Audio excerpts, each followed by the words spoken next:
Dad, stop wasting my money on this garbage, Jason screamed, throwing the vintage bond paper into the trash can right in the middle of the crowded five-star restaurant. He pointed a finger at my face, trembling with rage. From tomorrow, your allowance is cut to 0. You stay in your room and you do not embarrass me again. I looked at my son, then at my daughter-in-law, Valerie, who was smirking behind her wine glass. I did not say a word. I simply walked away. But what Jason did not know was that the money he claimed I was wasting was never his. It was mine. All of it. The next morning when he woke up to buy his new Porsche, he would find his bank accounts empty, his credit cards frozen, and his CEO title revoked. And me. I would be gone, leaving behind nothing but that crumpled $50 bond. I am Conrad King, and this is how I taught my ungrateful son the hardest lesson of his life. If you enjoy stories about justice being served, please like and subscribe and tell me in the comments if you have ever dealt with ungrateful family members. The crystal chandeliers of the Emerald threw a golden light over the tables, but it felt like a spotlight of interrogation. This was the most expensive restaurant in Boston, the kind of place where a glass of water cost more than a typical lunch. We were there to celebrate my grandson Sammy turning 10. The room was filled with the city elite business partners of my son Jason's socialite friends of my daughter-in-law Valerie, and men in suits who measured their worth by the size of their watches. I sat at the edge of the table trying to make myself small. My suit was old, the fabric worn at the elbows, a stark contrast to the Italian silk Jason was wearing. He sat at the head of the table laughing loudly at a joke made by a hedge fund manager, pouring expensive champagne as if it were tap water.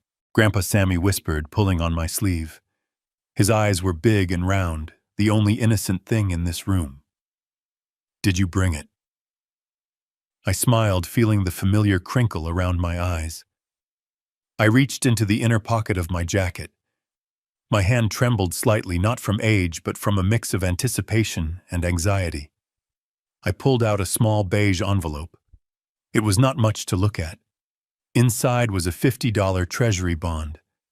I had bought it the day Sammy was born 10 years ago. It was a tradition my own father had started. It was not about the money. It was about patience. It was about watching something grow slowly over time. It was about value. Happy birthday, Sammy, I said softly, handing him the envelope. This is for your future. Sammy reached for it, a genuine smile spreading across his face, but before his fingers could touch the paper, a hand snatched it away. It was Jason. He held the envelope up like it was a piece of dirty tissue. He ripped it open and pulled out the bond. A phone. He looked at it and let out a short, cruel laugh. $50, he announced loudly enough for the entire table to hear. The conversation around us died down. $50. Dad, are you serious? We are at the Emerald. The tip for the valet is more than $50. Jason, I said, keeping my voice low, trying to save what little dignity I had left. It is a bond. It matures. It teaches him the value of saving. Value. Jason scoffed. He crumpled the bond in his fist. You want to teach him value? Look around you, Dad. This dinner costs $10,000. That is value. You giving him this scrap of paper is not a gift. It is an insult. It is you being a cheap old man who still thinks it is 1970. He threw the crumpled ball of paper into the ice bucket where the champagne was cooling. Stop wasting my money on this garbage, he hissed. Valerie chimed in, leaning over to whisper to the woman next to her, but loud enough for me to hear. You have to forgive him. He is getting senile. We let him live with us out of charity, but he just does not understand how the modern world works. He is a drain on our resources, but what can we do? The guests chuckled, a polite, uncomfortable sound. They looked at me with pity. The poor old father living off his successful son. The leech. The burden. I looked at Sammy. He was looking down at his plate, his face red with shame. He wanted to cry, but he knew his mother would pinch him if he ruined the mood. I slowly pushed my chair back. The legs scraped against the marble floor, a harsh sound in the quiet room. "Where are you going?" Jason asked, annoyed. "We have not cut the cake yet. Do not make a scene." "I am going home," I said quietly. "I am tired. Suit yourself." Jason waved his hand dismissively. "Just do not expect the driver to take you. He is busy. You can take the bus. It is cheaper. Just your style." I walked out of the dining room, my back straight. I could feel their eyes on me. I could hear their whispers. I walked past the maitre d' who looked at my worn shoes with disdain.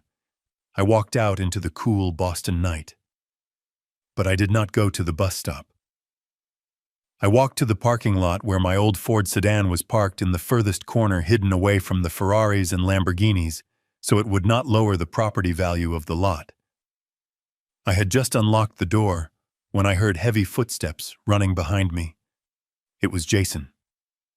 For a second, a foolish, hopeful part of me thought he was coming to apologize.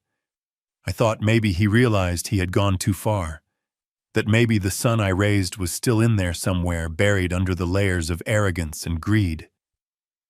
"Give me the keys," he demanded, holding out his hand. What, I asked, confused. "The keys to the car, Dad." "Give them to me." "Jason, this is my car. I bought this car 15 years ago. And who pays for the gas?" Jason stepped closer, looming over me. "Who pays for the insurance? Who pays for the repairs?" "I do. Everything you have is because of me. You live in my house. You eat my food. You drive a car that I pay to keep on the road. And tonight, you embarrassed me. You made me look cheap in front of the investors." He snatched the keys from my hand. "You are grounded," he said, and he was not joking. "From tomorrow, you stay in the house. You do not leave the estate. And that allowance of $400 a month. Cancelled. You do not need money. You have everything you need right there. If you are going to act like a child, I will treat you like one." I looked at him. I looked at the man standing before me in his $5,000 suit. I remembered the day he was born. I remembered holding him in my arms, promising him the world. I remembered 5 years ago when I sat him down in my office, the office of King Logistics, the company I built from a single truck into a shipping empire. I remembered signing the papers, handing him the CEO title. I remembered the only condition I had set: take care of the company. Jason, I had told him, and take care of me. I am tired. I want to rest. Treat me with respect, and everything I built will be yours. He had promised. He had cried. He had hugged me. And now 5 years later, he was standing in a parking lot, taking away my car keys because I gave his son a $50 bond. "You are making a mistake, Jason," I said, my voice steady. "The only mistake I made was not putting you in a nursing home sooner," he spat back. "Now walk. It is a long walk home. Maybe it will give you time to think about how lucky you are that I put up with you." He turned around and walked back toward the warm glow of the restaurant, twirling my keys on his finger. I stood there in the dark. The wind was biting. It was a 5-mile walk to the estate. I did not feel the cold. I did not feel the fatigue. I felt a strange sense of clarity. It was as if a fog had lifted. For 5 years, I had made excuses for him. I told myself it was the stress of the job. I told myself it was Valerie's influence. I told myself he would mature. But tonight, the denial died. I started walking. I did not walk like an old man. I walked with the rhythm of a man who had negotiated with union leaders on the docks of South Boston. I walked with the pace of a man who had stared down hostile takeovers. I reached the estate just after midnight. It was a sprawling mansion in Brookline with manicured lawns and a 12-foot iron gate. Jason and Valerie lived in the main house with its 10 bedrooms and heated floors. I lived in the servants' quarters, a small converted apartment in the basement near the boiler room. Valerie had suggested it, saying it would be easier for me, no stairs to climb. But I knew the truth. They wanted me close enough to use as a babysitter or a punching bag, but far enough away that they did not have to see me. I entered my room. It smelled of damp concrete. The furniture was old cast-offs from when they redecorated the main house. I sat on the edge of the single bed. I did not turn on the light. I did not need it. I reached down and took off my left shoe. I pulled out the insole. Underneath, taped securely to the heel, was a small black micro SD card. I peeled it off. This was my insurance. This was the lever I had prayed I would never have to pull. When I handed the company over to Jason, I had my lawyer Sullivan draft a very specific trust agreement. It was a revocable living trust. Jason thought he owned the shares. He thought he owned the house. He thought he owned the accounts. But he was only the beneficiary. I was the grantor, and I had retained the power to revoke everything at any time for any reason. We called it the Doomsday Clause. I walked over to the small dusty desk in the corner. I pulled out an old laptop that Jason thought was broken. It was not. It was a satellite-linked secure terminal that bypassed the house network entirely. I inserted the card. The screen glowed blue, illuminating my face. I typed in a sequence of numbers. Then I picked up a burner phone I had kept hidden in a hollowed-out book on the shelf. I dialed a number I had not called in 5 years. It rang once. Yes, a gravelly voice answered. It was Sullivan. He was awake. I knew he would be. Sullivan never slept. "It is Conrad," I said. There was a pause on the other end. Then Sullivan spoke, his voice devoid of surprise. "Is it time?" "It is time," I said. "Jason crossed the line tonight. He humiliated me. He hurt Sammy.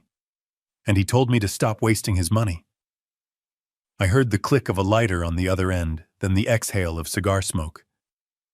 "So what are the instructions, Conrad?" "Execute the Doomsday Clause," I said, staring at the picture of my late wife, Catherine, on the desk. "I want it all gone, Sullivan. Freezing the assets is not enough. I want a total recall." "Understood," Sullivan said. "And the liquidity?" "Move it," I ordered. "Empty the operating accounts. Empty the personal checking. Empty the savings. Transfer the $12 million in liquid cash to the offshore holding in the Cayman Islands. Leave him with nothing but the change in his pockets." "And the house?" Sullivan asked. "It belongs to the trust," I said. "Eviction notice immediately." "Very well," Sullivan said. "It will be done by 8 a.m. "What about you?" "I am leaving," I said. "I am taking the bond, and I am disappearing." "Do you need extraction?" Sullivan asked. "No," I said. "I have a plan. Just make sure the accounts are dry before he buys his morning latte. Consider it done, old friend." I hung up. I closed the laptop. I did not pack clothes. I did not pack photos. I left everything that reminded me of the last 5 years of misery. I walked over to the trash can where I had thrown the crumpled $50 bond after I retrieved it from the restaurant ice bucket. I smoothed it out on the desk. It was stained with water and wrinkled, but it was still valid. I placed it in the center of the pillow on my bed. Then I took a piece of paper and a pen. I wrote a single note. "You said it was your money, Jason. You were wrong. It was never your money. It was mine. And now I am taking it back." I left the note next to the bond. I walked out of the basement door and into the night. I walked past the garage where Jason's collection of luxury cars slept. I walked past the pool where Valerie threw her lavish parties. I walked out of the gate, and I did not look back. By the time the sun rose over Boston, my son would wake up a poor man, and I would be a ghost. The game had just begun. The morning sun hit the windows of the master bedroom at 7 a.m. sharp. I was already miles away watching the city wake up from a diner stool, but in my mind, I could see exactly what was happening at the mansion. Jason loved his morning routine. He would wake up, stretch in his Egyptian cotton sheets, and ring the bell for coffee. Usually I was the one who brought it. I was the one who ground the beans, who frothed the milk just the way he liked it. But this morning the bell would ring and there would be silence.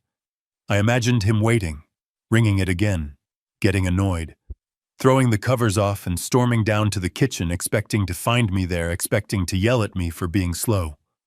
But the kitchen would be dark, the coffee machine cold. He would probably curse.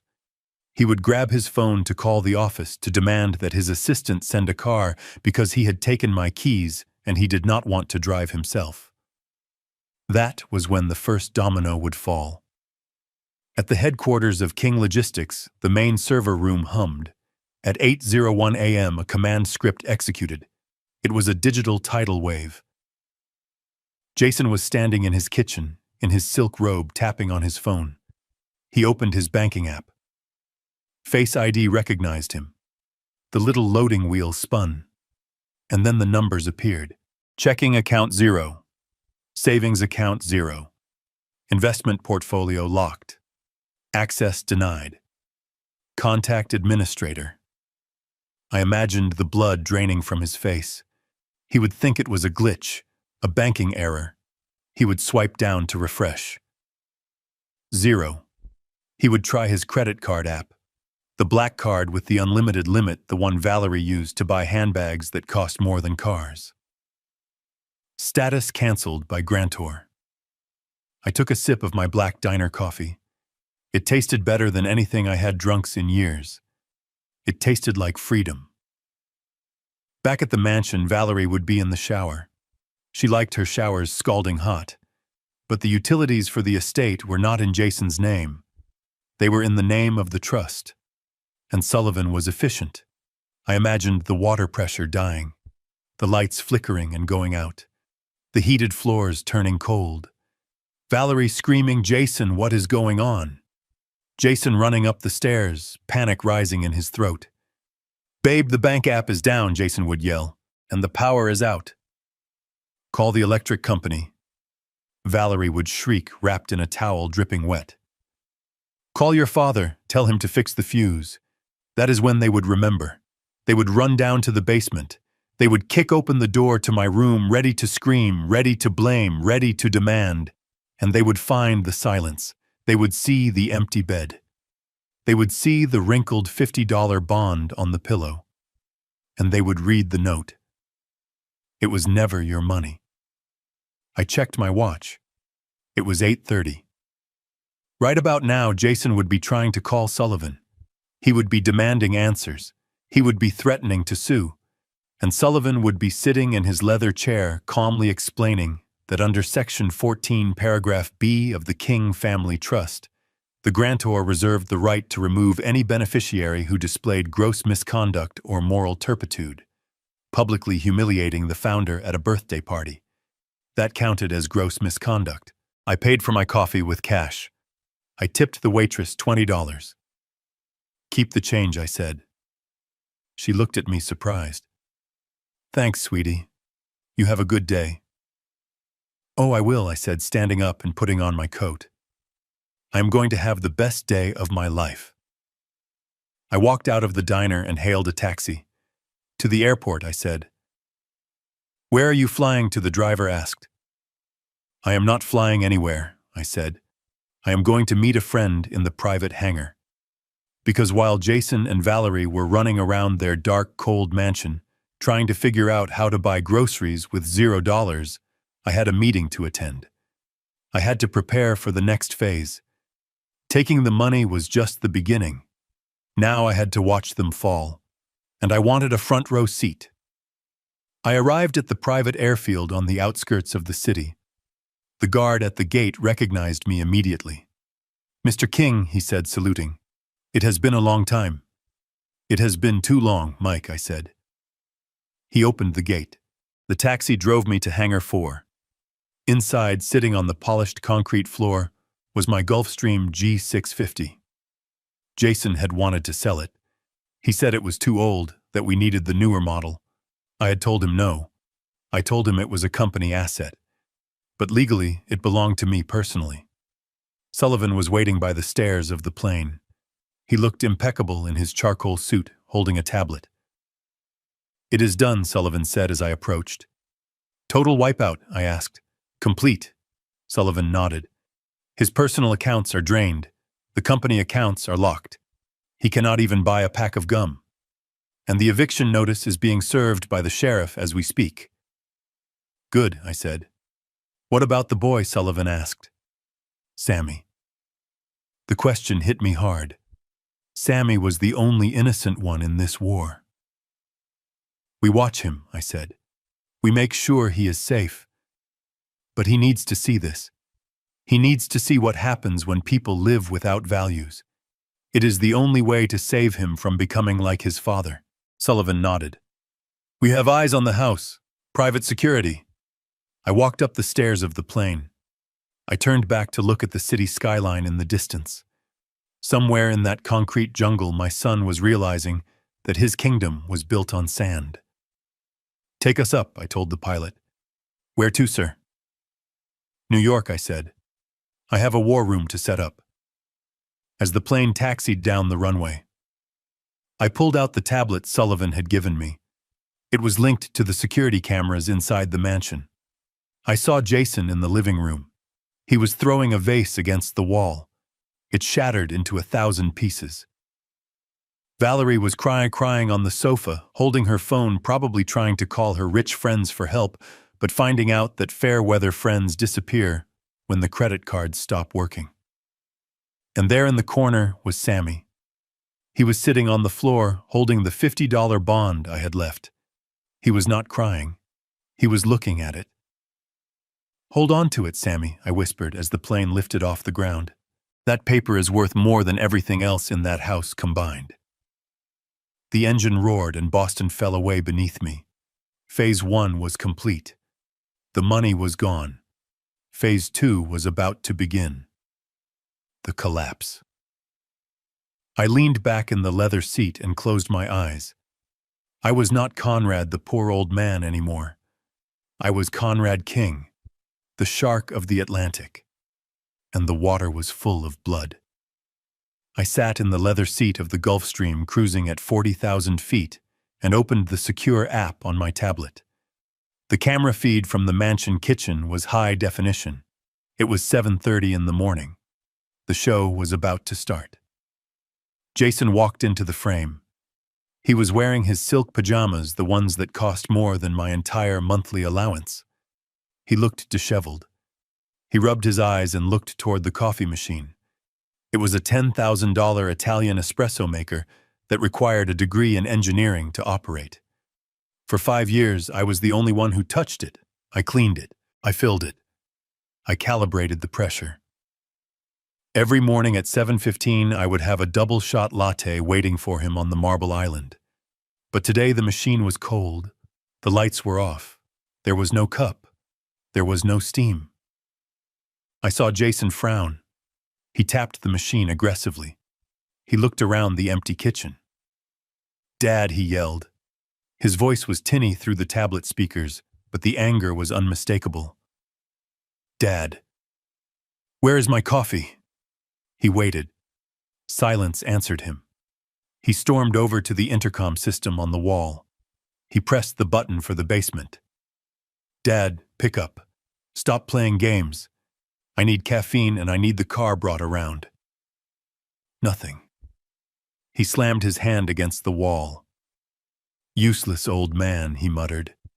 He pulled his phone from his pocket, probably to call the maid service to send someone over immediately, because the idea of making his own coffee was foreign to him. But as he unlocked his screen, a notification banner dropped down. I saw him freeze. It was not a text from a friend. It was a red alert from the corporate banking system. I knew exactly what it said because I had programmed the transfer to execute at 8:01 sharp. Alert. Liquidity crisis. Unauthorized withdrawal. Amount $18 million. Recipient offshore holdings looted. Authorized by the founder. I saw the color drain from his face. He dropped his hand to the counter to steady himself. He swiped into the app, his fingers trembling. He was looking at the operating capital, the payroll account, the reserve funds. Empty. Empty. Empty. He started tapping furiously, trying to reverse the transaction, trying to call the bank. But the bank was not going to answer him. The bank answered to the trust, and the trust answered to me. Jason dialed a number. It was probably the chief financial officer. I could imagine the panic on the other end of the line. "What do you mean it is gone?" Jason screamed into the phone. "It is $18 million. It cannot just vanish. Who authorized it?" "My father." "That is impossible. He is retired. He is senile. He does not have the access codes." He stopped. He listened.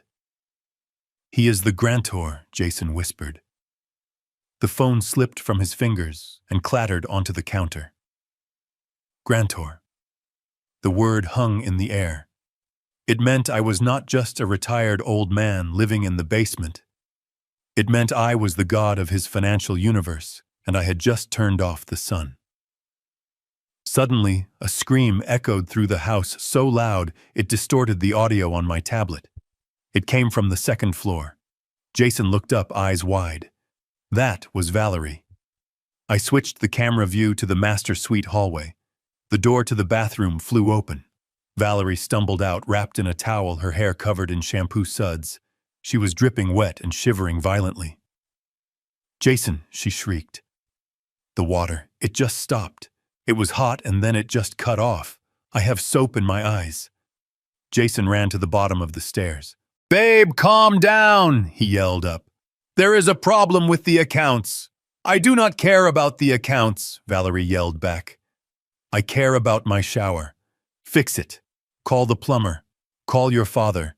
Tell him to go down to the boiler room." "He is not there," Jason shouted. "What do you mean he is not there?" Valerie wiped her eyes, stinging from the soap. She grabbed her phone from the hallway table. "Fine. I am booking the flight to Paris now. I cannot deal with this. I am going to the spa in George V, and you can fix this mess while I am gone." She tapped her screen. I watched her face. It went from annoyance to confusion to absolute horror. "Declined," she said. Her voice was a whisper. "Try another card," Jason said, running up the stairs 2 at a time. "I did," Valerie said. "The platinum, the black card, the joint account. Declined, declined, card reported stolen, stolen." Jason reached the top of the stairs, breathless. "It says the account holder reported the card stolen and requested an immediate freeze." Valerie looked at him, her eyes wide with terror. "Jason, who is the account holder?" Jason leaned against the wall, sliding down until he was sitting on the floor. He put his head in his hands. "My dad," he said. Valerie laughed, a nervous, high-pitched sound. "Your dad. The old man who wears shoes from Walmart. The man who asks for permission to buy toothpaste. Jason. Do not be stupid. Fix this." "He shut it down," Jason said, looking up at her. "He shut it all down, Valerie. The company, the house, the cards, the water, it is all in his name. It was always in his name."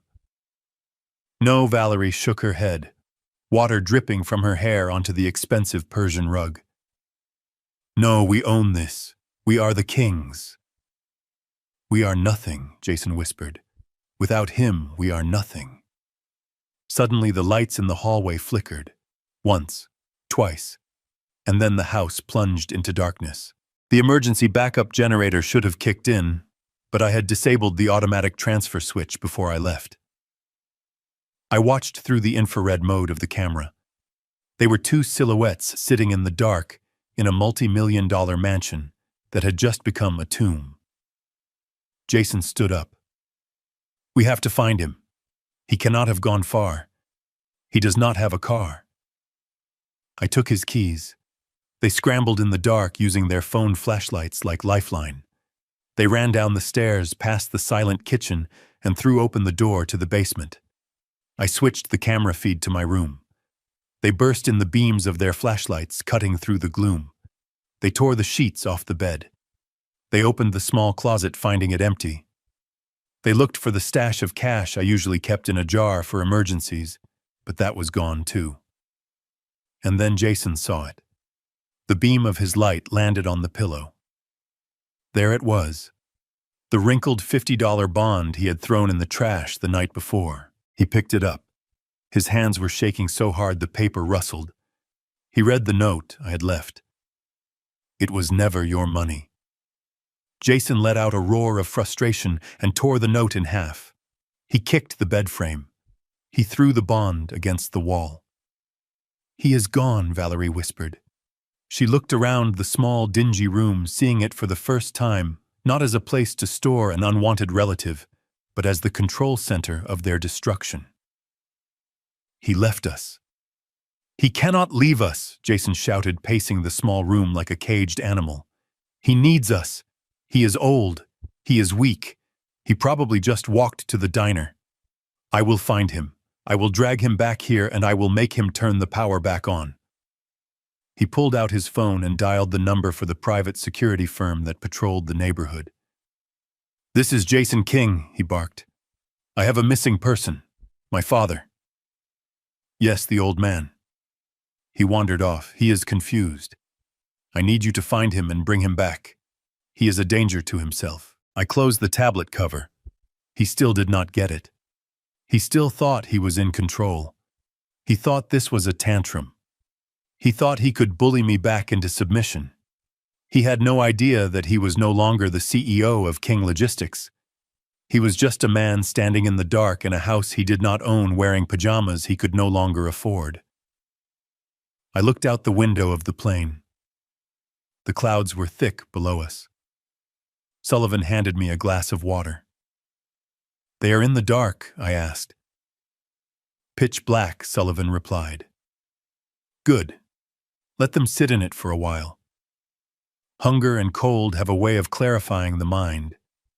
But I knew Jason. He would not give up that easily. He would not reflect. He would attack.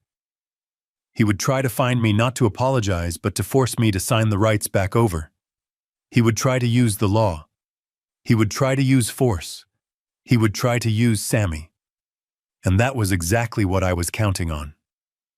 Because when you corner a rat, it bites.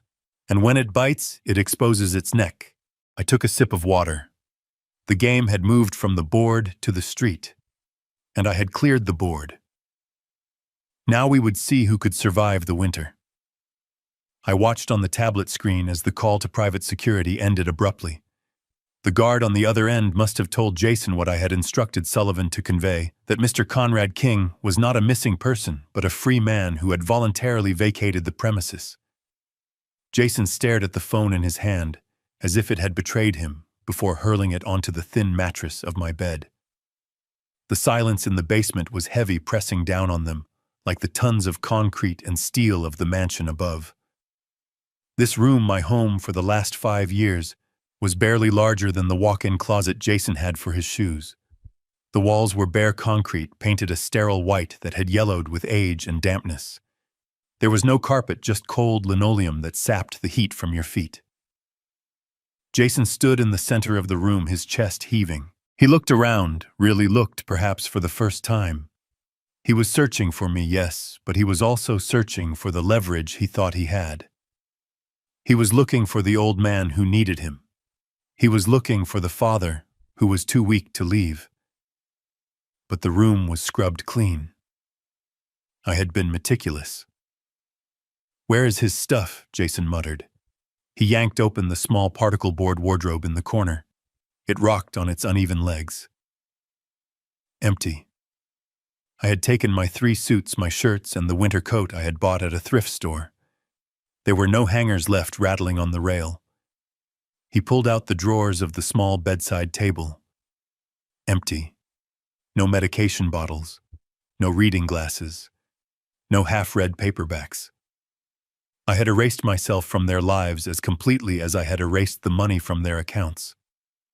He must have hidden it, Jason said, his voice rising in panic. He has a stash. Old people always have a stash. Cash. Gold coins. Something. He didn't just walk out of here with nothing. I watched as my son, the CEO of a Fortune 500 company, dropped to his knees on the dirty floor. He began to feel under the bed frame. He lifted the mattress, flipping it over with a grunt of exertion. Dust motes danced in the beam of his flashlight. Nothing. He crawled to the loose floorboard near the radiator, the one I used to complain about, because it squeaked. He dug his manicured fingernails into the gap and pried it up, snapping the wood. He shone the light into the dark cavity underneath. Just dirt and old pipes. He is gone, Jason, Valerie said from the doorway. She was hugging herself, her lips blue from the cold. There is nothing here. He planned this. Don't you see, he didn't just leave in a huff. He planned this for days, maybe weeks. Jason stood up, wiping the dust from his silk pajamas. His face was a mask of fury and confusion.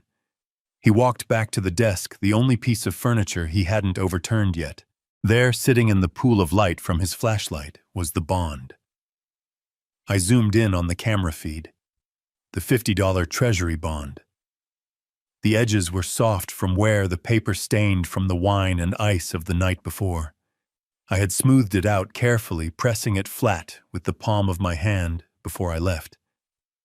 It sat there like an accusation. Jason picked it up. He held it delicately this time, not like trash. He stared at the intricate engraving, the government seal, the face of the president. $50. To him, it was less than a rounding error. To me, it was the seed of an empire. And next to it, the note. He read it again, his lips moving silently. Your money, no. Jason. It was never your money. He slammed his fist onto the desk. It is my money, he screamed at the empty walls. I earned it. I sat in that chair. I took the meetings. I signed the deals. He was shouting at a ghost. He was trying to convince the concrete that he was a king, but the concrete knew better. The concrete knew he was just a tenant who had forgotten to pay his rent in respect. He swept his arm across the desk, sending the note fluttering to the floor. But he kept the bond in his hand. He crumpled it, then stopped. He smoothed it out again. Why was it regret? No. It was desperation. It was the sudden, terrifying realization that this piece of paper, this $50 promise from the government, might be the only liquid asset he had left in the world. Valerie stepped into the room. She looked at the overturned mattress, the empty wardrobe, the bleakness of the space. Is this how he lived? She whispered. She looked at the single narrow window high up on the wall, barred with iron. She looked at the exposed pipes in the ceiling. We put him in a dungeon, Jason, she said, her voice trembling. Shut up, Jason snapped. It was good enough for him. He said he liked it. He said it was quiet. He lied, Valerie said. She looked at the camera lens in the corner of the ceiling, a small black dome she had probably never noticed before. Or maybe she just felt the weight of being watched. He lied about everything. He wasn't senile. He wasn't weak. He was waiting. Jason turned to her. We don't need him. I can fix this. I just need to get to the office. I need to talk to legal. Sullivan can't do this. There are laws. There are rights. He has the codes. Jason. Valerie screamed, her composure finally cracking. He is the grantor. Do you know what that means? I looked it up while you were playing hide and seek with the security guard. It means he is God. It means we are trespassing in our own house. Jason looked at her, then back at the empty room.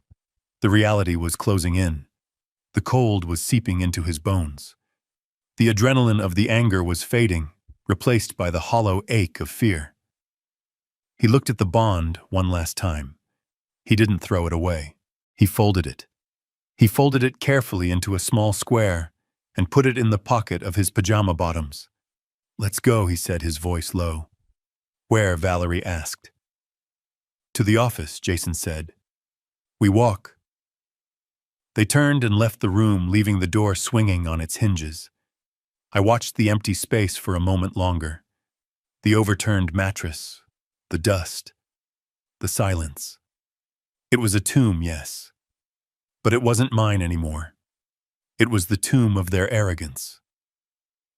I closed the app on my tablet. The plane banked, turning south. Jason was going to walk to the office. That was a 5-mile hike in Italian loafers that weren't made for pavement. He would arrive sweaty, tired, and desperate, and he would find the doors locked. But I knew him. He wouldn't stop there. He would go to the one place he thought he could still exert power.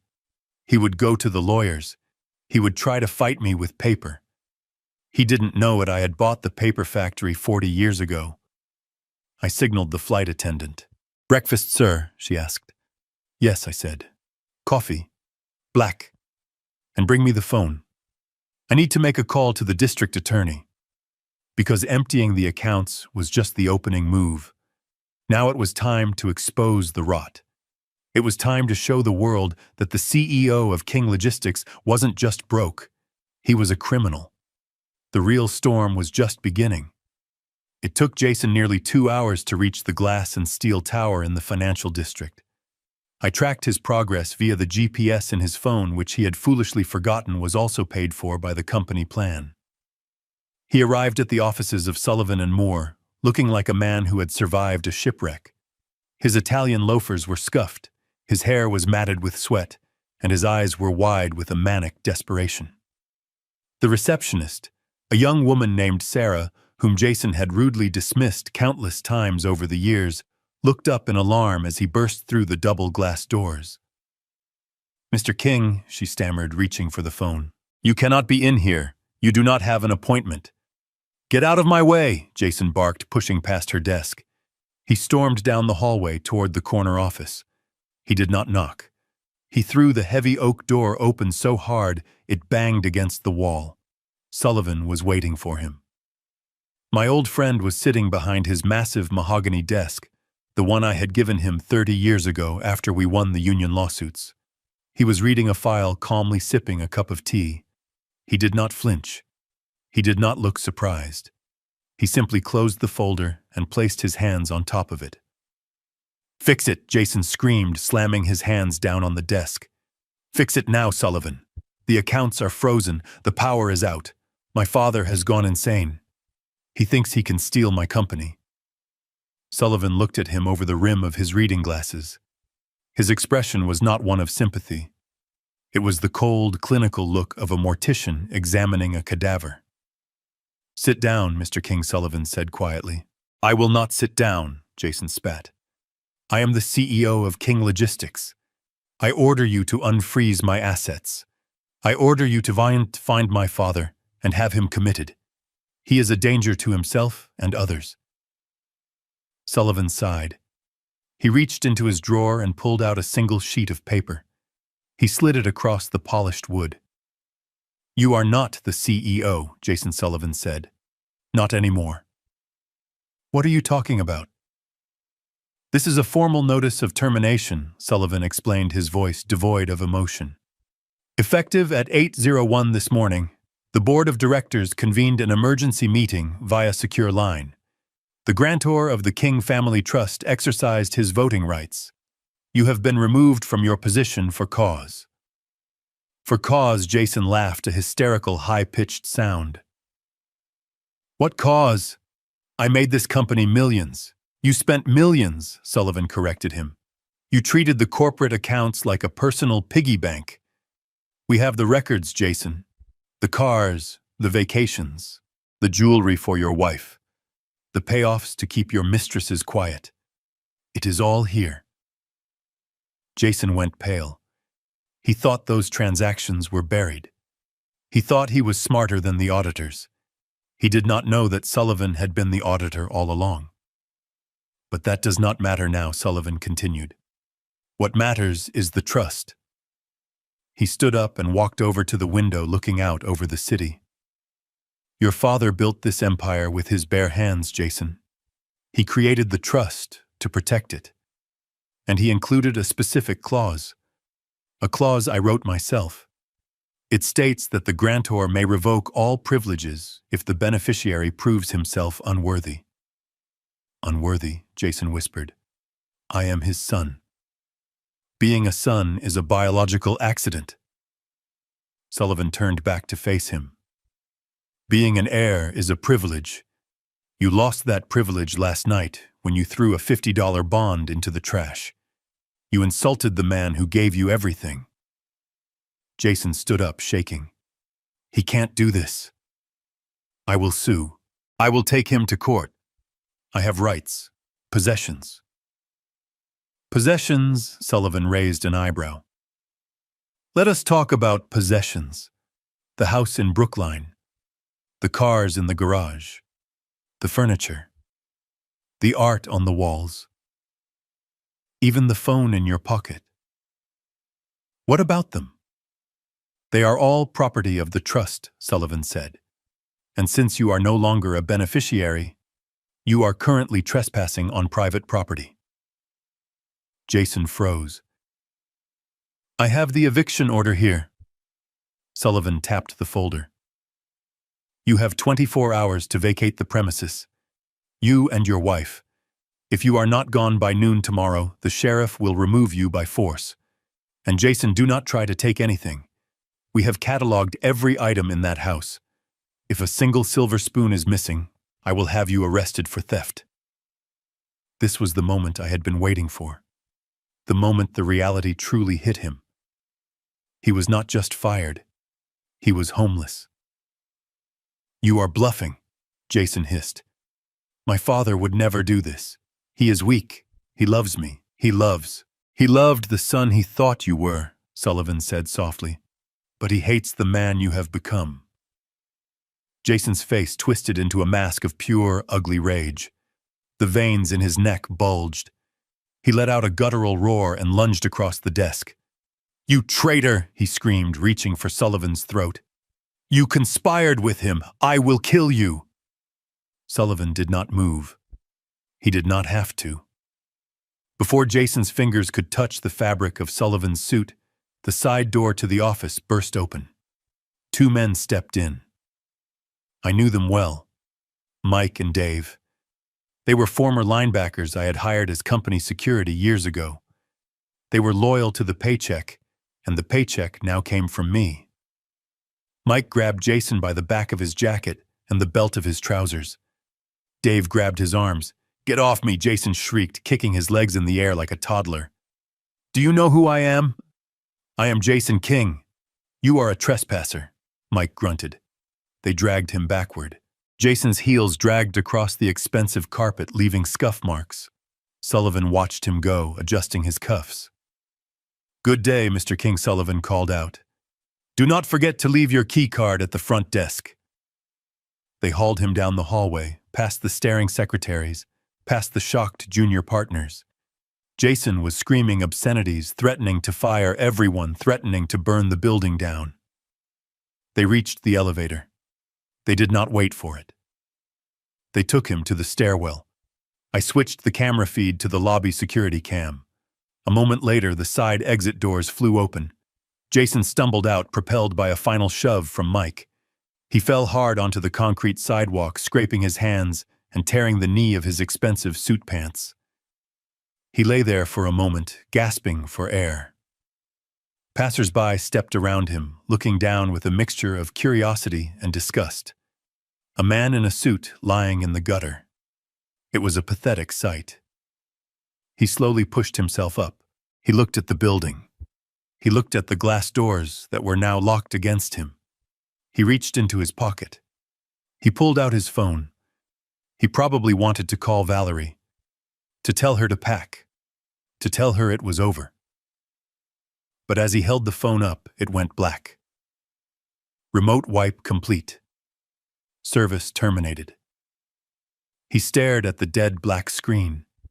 He screamed a sound of pure frustration and smashed the phone onto the pavement, shattering it into a dozen pieces. Now he truly had nothing. No money, no home, no communication. I watched from 30,000 feet. It was brutal, yes, but it was necessary. Jason had spent 40 years being protected from the world. He had never felt the cold pavement. He had never felt the sting of rejection. Now he was feeling it all at once. I picked up my satellite phone and dialed Sullivan.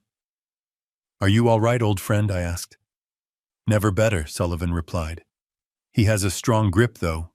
He almost wrinkled my tie. "He is on the street," I asked. "On the pavement," Sullivan confirmed. "He just broke his phone."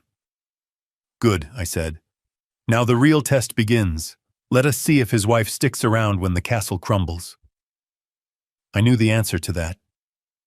Valerie was a survivor. She was a remora fish attached to a shark. When the shark died, the remora didn't mourn. It looked for a new host. Jason was about to find out that the love of his life was just another rental he could no longer afford. I signaled the pilot. "Change of plans," I said. "Do not land in New York yet." "Where to, sir?" "Fly over the Hamptons," I said. "I want to check on my other properties." Because while Jason was hitting rock bottom, I was just getting started. I had stripped him of his present. Now I was going to dismantle his future, and I was going to enjoy every second of it. The neon sign of the Starlight Motel flickered with a rhythmic buzzing sound that sounded like a dying insect. It was the kind of place where people went when they did not want to be found, or when the world had decided it no longer wanted them. It was situated 10 miles outside the city limits next to a highway that smelled of diesel fumes and burnt rubber. This was where the King dynasty had fallen. I sat in the war room I had set up in the Hamptons, monitoring the situation through the digital breadcrumbs Jason left behind. He had sold his Patek Philippe watch at a pawn shop 3 blocks from the office. The watch was worth $50,000. The pawnbroker, seeing the desperation in Jason's eyes and the dirt on his suit, gave him $400 cash. Jason took it. He had no choice. That $400 bought them one night in room 104. I imagined the smell of the room. Stale cigarette smoke, industrial strength cleaner, and the metallic tang of despair. The carpet would be sticky. The sheets would be thin and rough, so unlike the 600 thread count Egyptian cotton they were used to. Jason sat on the edge of the sagging bed, staring at the wall. His suit was ruined. His face was pale. He looked like a man who had been hollowed out. Valerie stood by the window looking out at the parking lot through the gap in the cheap curtains. She was still wearing her designer dress, but now it looked like a costume from a play that had been canceled. She was not crying anymore. Her tears had dried up hours ago, replaced by a cold, hard fury. "You are useless," she said without turning around. Her voice was flat, cutting through the humid air of the room. Jason did not answer. He just kept staring at the water stain on the wallpaper. "Did you hear me?" Valerie turned to face him. "I said you are useless. I married a king. I married a CEO. I married a man who owned the city. And look at you now. You are nothing. You are a beggar sitting in a roach motel." Jason looked up, his eyes red and hollow. "It is temporary, Valerie. I will fix it. I just need to talk to him. I just need to make him understand." "He hates you," Valerie spat. She walked over to the bed and loomed over him. "He hates you because you are weak. And he is right. You let him do this. You let an old man living in a basement take everything from us. You should have put him in a home years ago. You should have declared him incompetent the moment he handed you the keys, but you were too soft." "I loved him," Jason whispered. "And look where that got you," Valerie laughed, a harsh, ugly sound. "Love does not pay for room service, Jason. Love does not buy first-class tickets to Paris. I did not marry you for love." The words hung in the air, sucking the oxygen out of the room. Jason looked at her, blinking slowly, as if he could not process the language she was speaking. "What did you say?" "Oh, grow up." "Jason," Valerie rolled her eyes. "Do not look at me with those puppy dog eyes. You knew what this was. I was beautiful. You were rich. It was a transaction. I gave you a trophy wife to hang on your arm and you gave me a lifestyle. That was the deal. And now you have breached the contract. You are broke, which means I am free. She walked over to her handbag, which she had thrown onto the scratched dresser. She pulled out a phone. Not the one that had been cut off. A second phone. A burner. I watched the signal activate on my monitor. Sullivan had flagged this device months ago, but I had told him to let it run. I wanted to see where the rats were hiding their cheese. "What are you doing?" Jason asked, standing up, his legs shaky. "I am leaving," Valerie said, tapping furiously on the screen. "I am not staying in this dump with you. I have options, Jason. I have plans." "You have no money," Jason said. He shut down the cards, Valerie. He emptied the joint accounts.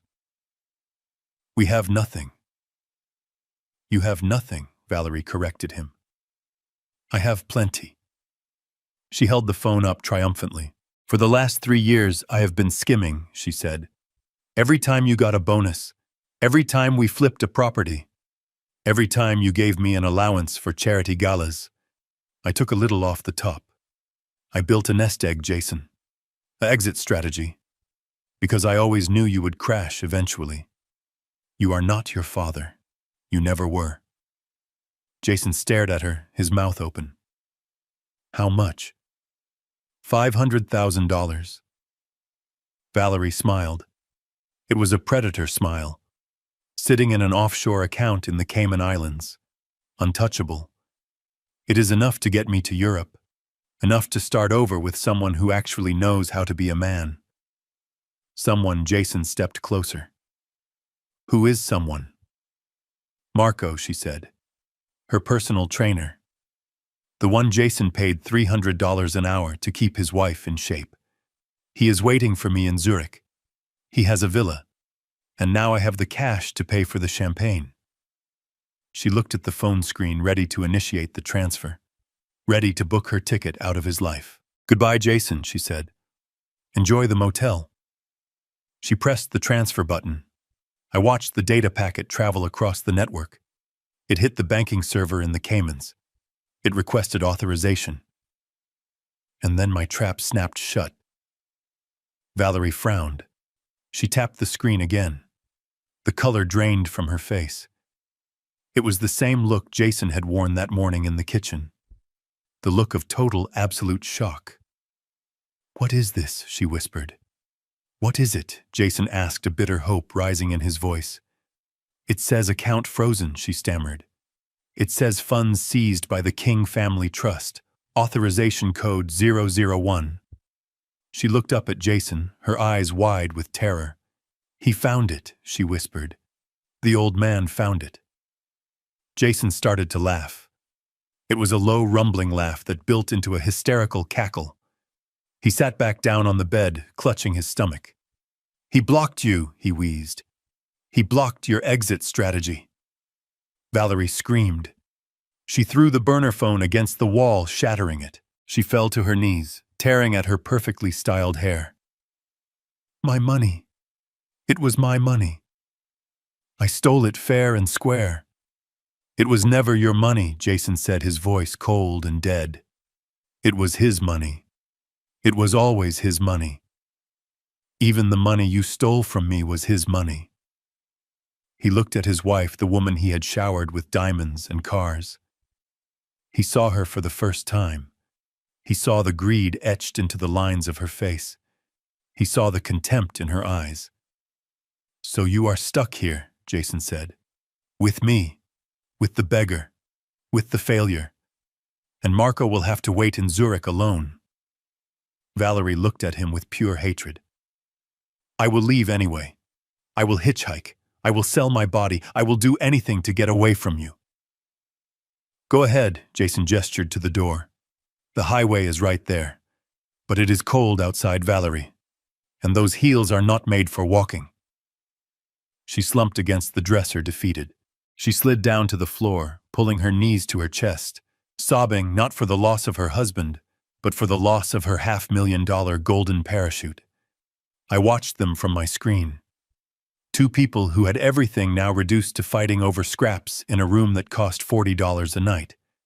They had hit the bottom, or so they thought. But I knew something they did not.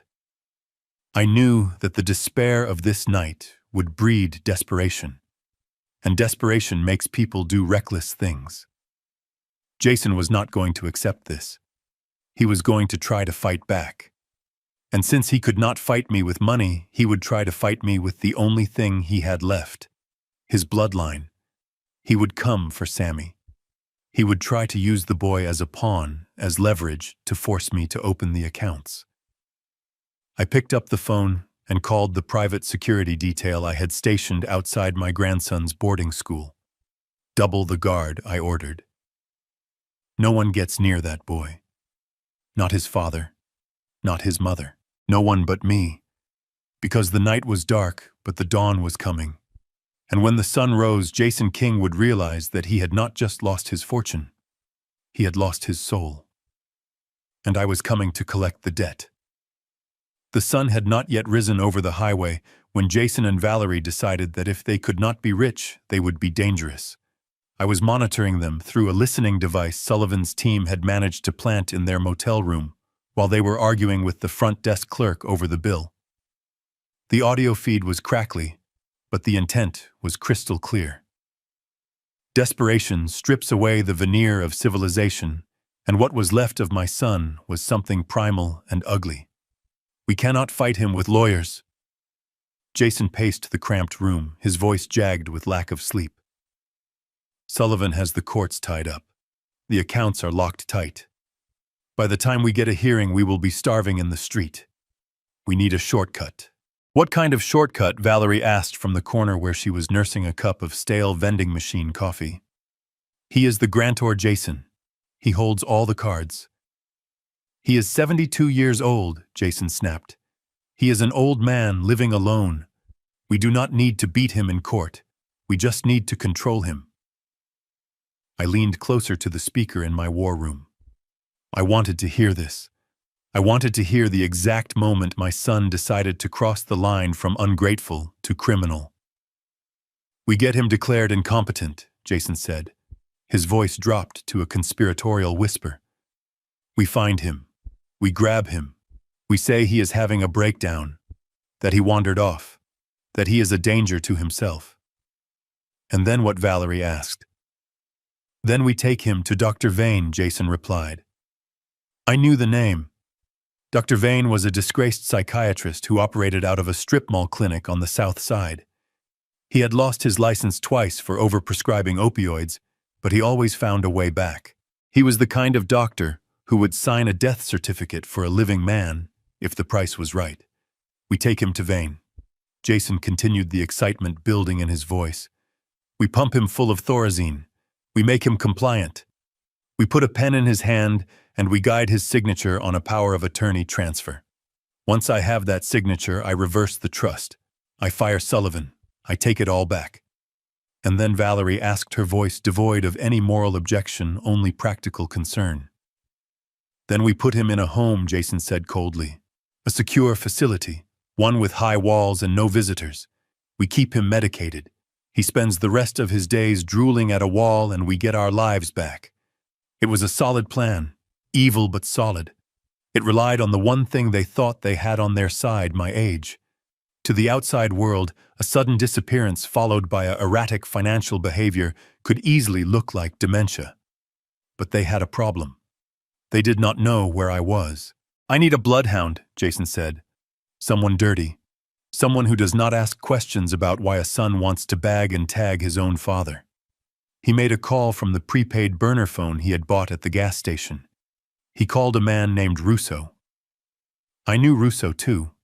He was a private investigator who had been kicked off the force for planting evidence. He was cheap, he was brutal, and he was exactly the kind of man Jason would attract. Find him. Jason ordered into the phone. He is in the city somewhere. Check the private airfields. Check the hotels. I do not care what it costs. I will pay you when I get the trust back. Just find him and hold him down until I get there. I sat back in my chair. Jason was escalating. He was not just trying to survive anymore, he was hunting me. He was planning to strip my mind to save his wallet. But Russo would need time to find me. My security was tight. My digital footprint was non-existent. Jason knew that. He knew I was a ghost. He needed a way to make the ghost manifest. He needed bait. He loves the kid, Valerie said suddenly. That is his weak spot. He blew up his entire life because you threw away that $50 bond for Sammy. Jason went silent. I could almost hear the gears turning in his head, grinding against the rust of his morality. Sammy, he whispered. If he thinks Sammy is in trouble, Valerie said, he will come out of hiding. He will come running. I felt a chill go through me that had nothing to do with the air conditioning of the plane. They left the motel 20 minutes later in a rented compact car paid for with the cash they had pawned. They headed straight for St. Jude's Academy. I picked up my phone to call the security detail I had stationed at the school, but I was too late. The bureaucracy of the legal system was moving too slow. The restraining orders Sullivan had filed were still sitting on a judge's desk waiting for a signature. Legally, Jason was still the father. Legally, he had the right to pick up his son. I watched the footage from the school security cameras Sullivan hacked into. Jason pulled up to the curb. He did not go into the office. He waited by the fence near the playground where the fourth graders were having recess. He whistled. Sammy looked up from where he was trading cards with a friend. He saw his father. He smiled. He was 10 years old. He did not know his father was a monster. He just saw his dad. Sammy ran over to the fence. Jason reached over and lifted him up, pulling him over the wrought iron bars before the playground monitor could even shout. "Hey, buddy," Jason said, putting him in the back seat of the car. "We have a family emergency. We have to go." By the time the school security guard reached the fence, the car was peeling away. They did not take him far. They drove to a desolate park near the river. I tracked them via the burner phone's GPS. I dispatched my team, but they were 20 minutes out. Jason pulled the car over. He turned around in the seat. He held up his phone. "Okay, Sammy," he said. "I need you to do something for Daddy. Grandpa is lost. He is sick in the head, and he ran away. We need to find him." "Where is he?" Sammy asked, looking scared. "We do not know." Jason said, "But if you send him a message, maybe he will see it." "I need you to cry, Sammy. I need you to look really sad." "I am sad," Sammy said, his lip trembling. "I want Grandpa." "Good," Jason said. "Use that. Look at the camera. Beg him. Scream for him." He hit record. Sammy looked into the lens. He looked confused and terrified. "Grandpa," he said softly, "please come home. Daddy says you are sick." "Cut," Jason yelled. He reached back and grabbed Sammy's arm, squeezing it hard. "Not like that." Louder. More tears. "Act like you are dying, Sammy, or Grandpa is never coming back." He pinched the boy. Hard. Sammy yelped. Tears welled up in his eyes, real tears of pain and fear. "That is it," Jason said, hitting record again. "Now say it." Grandpa Sammy sobbed, the tears rolling down his cheeks. "Please, I am scared. Please come get me. Come home, Grandpa." Jason stopped recording. "Perfect," he muttered. 5 minutes later, the video hit social media. Jason posted it on every platform. He tagged the news stations. He tagged the police. "Please help," the caption read. "My father, Conrad King, is missing and suffering from severe dementia. He has cut off contact and is a danger to himself. His grandson is heartbroken. If you see him, please contact us immediately. He needs medical attention." I watched the video on my tablet. I watched my grandson crying real tears caused by his father's cruelty. I watched Jason weaponize the innocence of a child to lure me into a trap of chemical lobotomy. My hand crushed the glass of water I was holding. It shattered, slicing my palm, but I did not feel the pain. Sullivan looked at me, his face pale. "Conrad, do not go. It is a trap. They want you to show up so Russo can grab you." "I know it is a trap," I said, standing up, blood dripping from my hand onto the expensive carpet. "Then let the police handle it," Sullivan said. "We have the footage of him taking the boy. It is kidnapping." "Police take too long," I said, "and Jason is desperate. If I do not show up, he will hurt the boy again. He will escalate. He thinks I am a weak old man. He thinks I will come running blindly into his net." I walked to the door of the plane. "He is right," I said. "I am coming. But I am not coming to surrender Sullivan. I am coming to war. Get the car ready and call the hospital administrator. Tell him I am coming in for a checkup." "Why the hospital?" Sullivan asked, confused. "Because Jason wants to catch me," I said. "I am going to give him a target. I am going to let him think he has won. I am going to let him bring his dirty doctor and his fake papers and his thugs. And when he tries to put that needle in my arm, I am going to show him what happens when you try to bury a king." I looked at the frozen image of Sammy crying on the screen. "You made a mistake, Jason," I whispered. "You touched the one thing that was off limits. Now there is no mercy. Now there is only the end." The penthouse suite of the St. Regis Hotel was a fortress of solitude suspended 60 floors above the chaos of the city. The air was cool and scented with white tea, a stark contrast to the smell of mold and damp earth that had filled my nostrils for the last 5 years in that basement. Sullivan stood by the floor-to-ceiling windows, watching the rain lash against the glass, but my eyes were locked on the 80-inch screen mounted on the wall. The video played on a loop. It was everywhere. Twitter, Facebook. The local news channels were already running it with breaking news banners. The headline was always the same. "Billionaire tycoon missing. Grandson pleads for return." I watched Sammy's face. I watched the way his lower lip trembled. I watched the terror in his eyes. The world saw a boy missing his grandfather. They saw a tragic family drama where the poor son was desperately trying to save his senile father. They saw love. But I saw the truth. I saw the hostage tape. "Freeze it," I said, my voice low and rough like gravel grinding in a mixer. Sullivan picked up the remote and paused the image. The frame froze on Sammy's face just as he let out a sob. "Zoom in," I ordered. On his arm, the left one, just above the elbow. The image expanded. The pixels sharpened. Technology was a beautiful and terrible thing. It could hide sins, but it could also expose them if you knew where to look. There it was. It was faint. A reddish-purple bruise blossoming on the pale skin of my grandson's arm.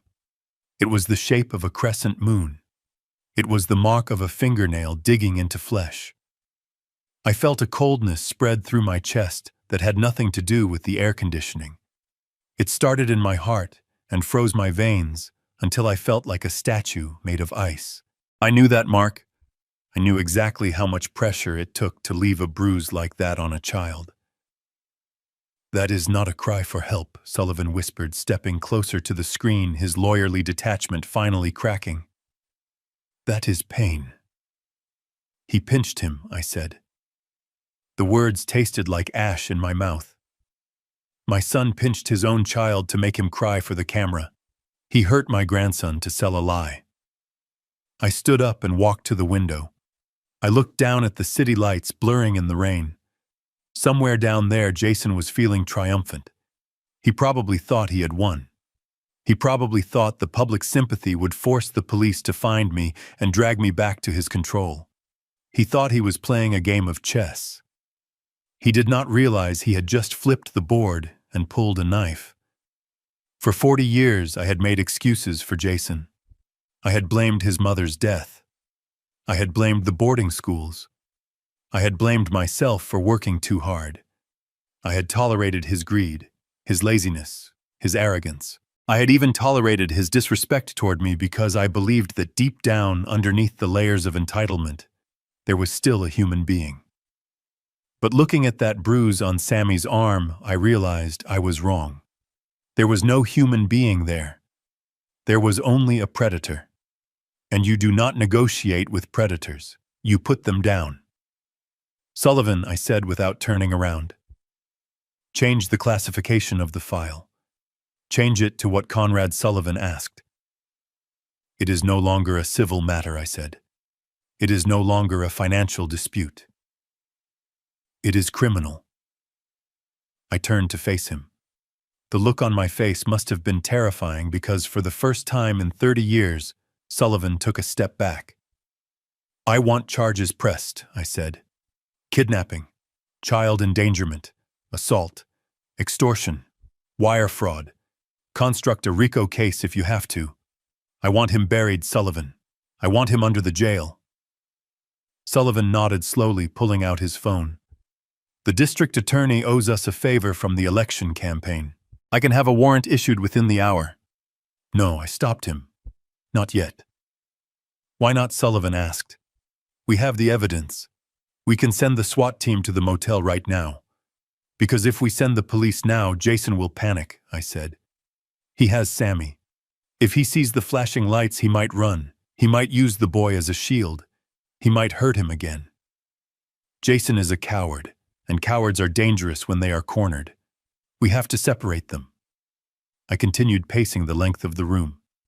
We have to get Sammy away from him before the hammer drops. How? Sullivan asked. We give him what he wants, I said. He wants me. He wants the senile old man. He wants to trap me in a medical facility.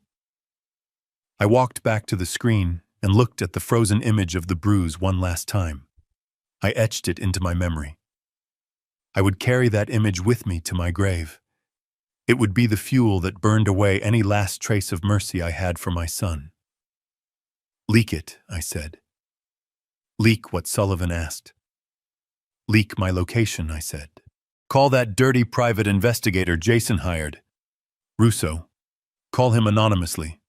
Tell him you saw Conrad King checking into City General Hospital under a false name.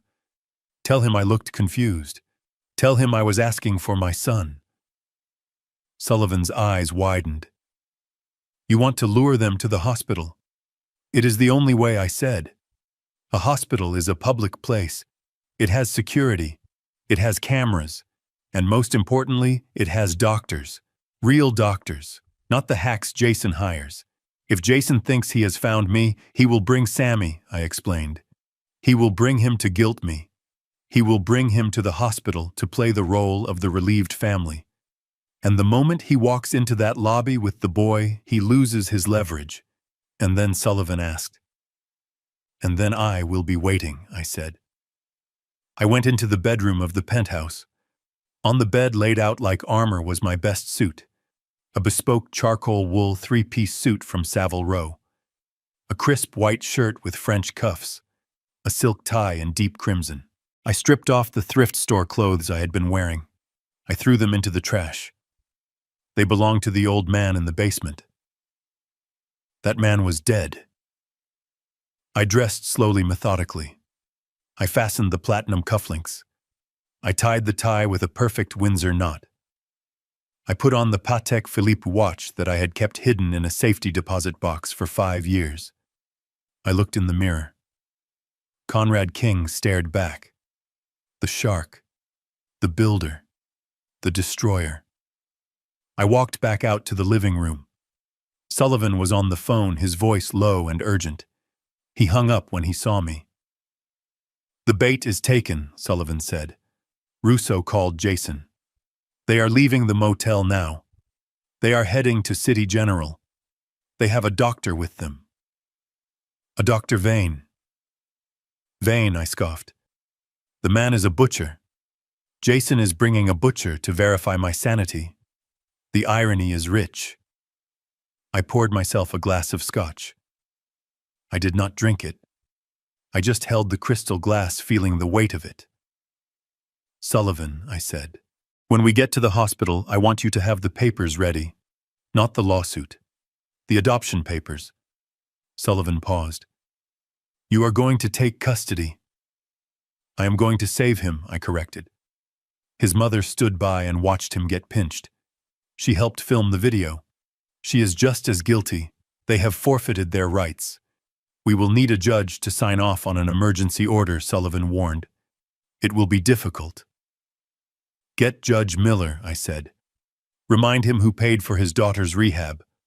Remind him who kept his name out of the papers when he crashed his car. Call in every marker, Sullivan. Burn every bridge if you have to. I do not care if I have to buy the courthouse. I am leaving that hospital with my grandson. Understood, Sullivan said, typing furiously on his tablet. I walked to the elevator. The private car was waiting downstairs. Let us go, I said. We rode down in silence. The city was wet and gray outside the tinted windows of the limousine. I watched the people hurrying along the sidewalks, heads down against the rain. They had their own problems, their own families, their own small tragedies. But none of them knew what it was like to have to destroy their own child to save their grandchild. We arrived at the hospital. I did not go to the waiting room. I went to the administrator's office. Dr. Aris was an old friend. He looked nervous when I walked in. Conrad, he said, shaking my hand. This is highly irregular, using my hospital as a trap. It is necessary, John, I said. And do not worry. The endowment I promised for the new pediatric wing. Double it. Dr. Aris swallowed. Very well. The lobby is secure. My security team is briefed. We have plainclothes officers waiting in the cafeteria. Good, I said. I sat in the leather chair behind the desk. I watched the monitors that showed the main entrance. 10 minutes passed, 20, and then a battered rental car pulled up to the curb. Jason got out. He looked manic. His eyes were wild, his movements jerky. He was wearing the same ruined suit from the day before.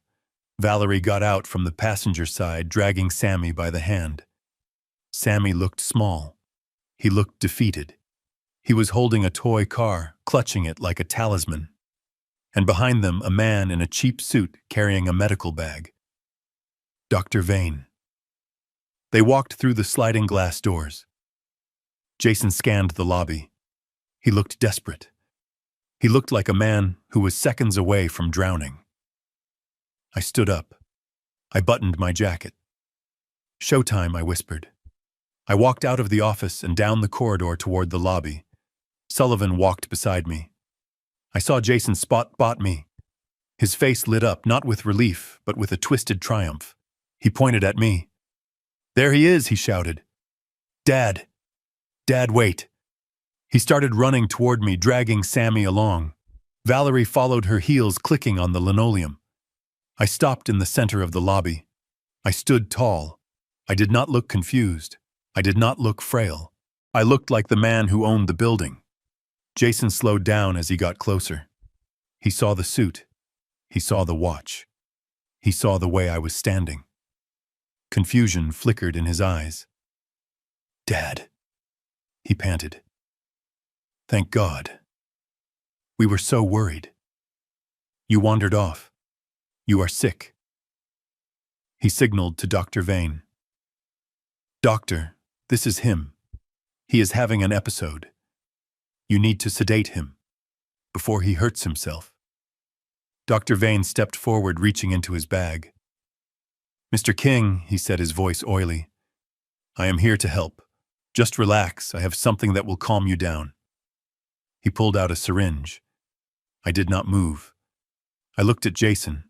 I looked at the syringe. And then I looked at Sammy. Sammy looked up at me. Grandpa, he whispered. Come here, Sammy, I said. My voice was calm, authoritative. It carried across the lobby. Sammy tried to pull away from his father. No, Jason tightened his grip on the boy's shoulder. Stay here, Sammy. Grandpa is sick. Let him go, Jason, I said. Or what? Jason sneered. You will cut my allowance again. You have nothing, Dad. You are a senile old man and I am your legal guardian. Doctor, give him the shot. Dr. Vane uncapped the needle. That was the mistake. I nodded to the side. From the cafeteria entrance, 4 uniformed police officers stepped out. From the gift shop, 2 more appeared. Drop the needle, Dr. Vane, a sergeant shouted, his hand on his holster. Vane froze. He dropped the syringe.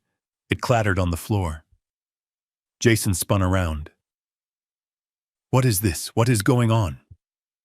I stepped forward, closing the distance between us. What is going on, Jason, is that you walked into the wrong room. I looked him in the eye. You touched him, I said, my voice low and dangerous. You put your hands on him to hurt him. I pointed to the bruise on Sammy's arm. That marks the end of my mercy.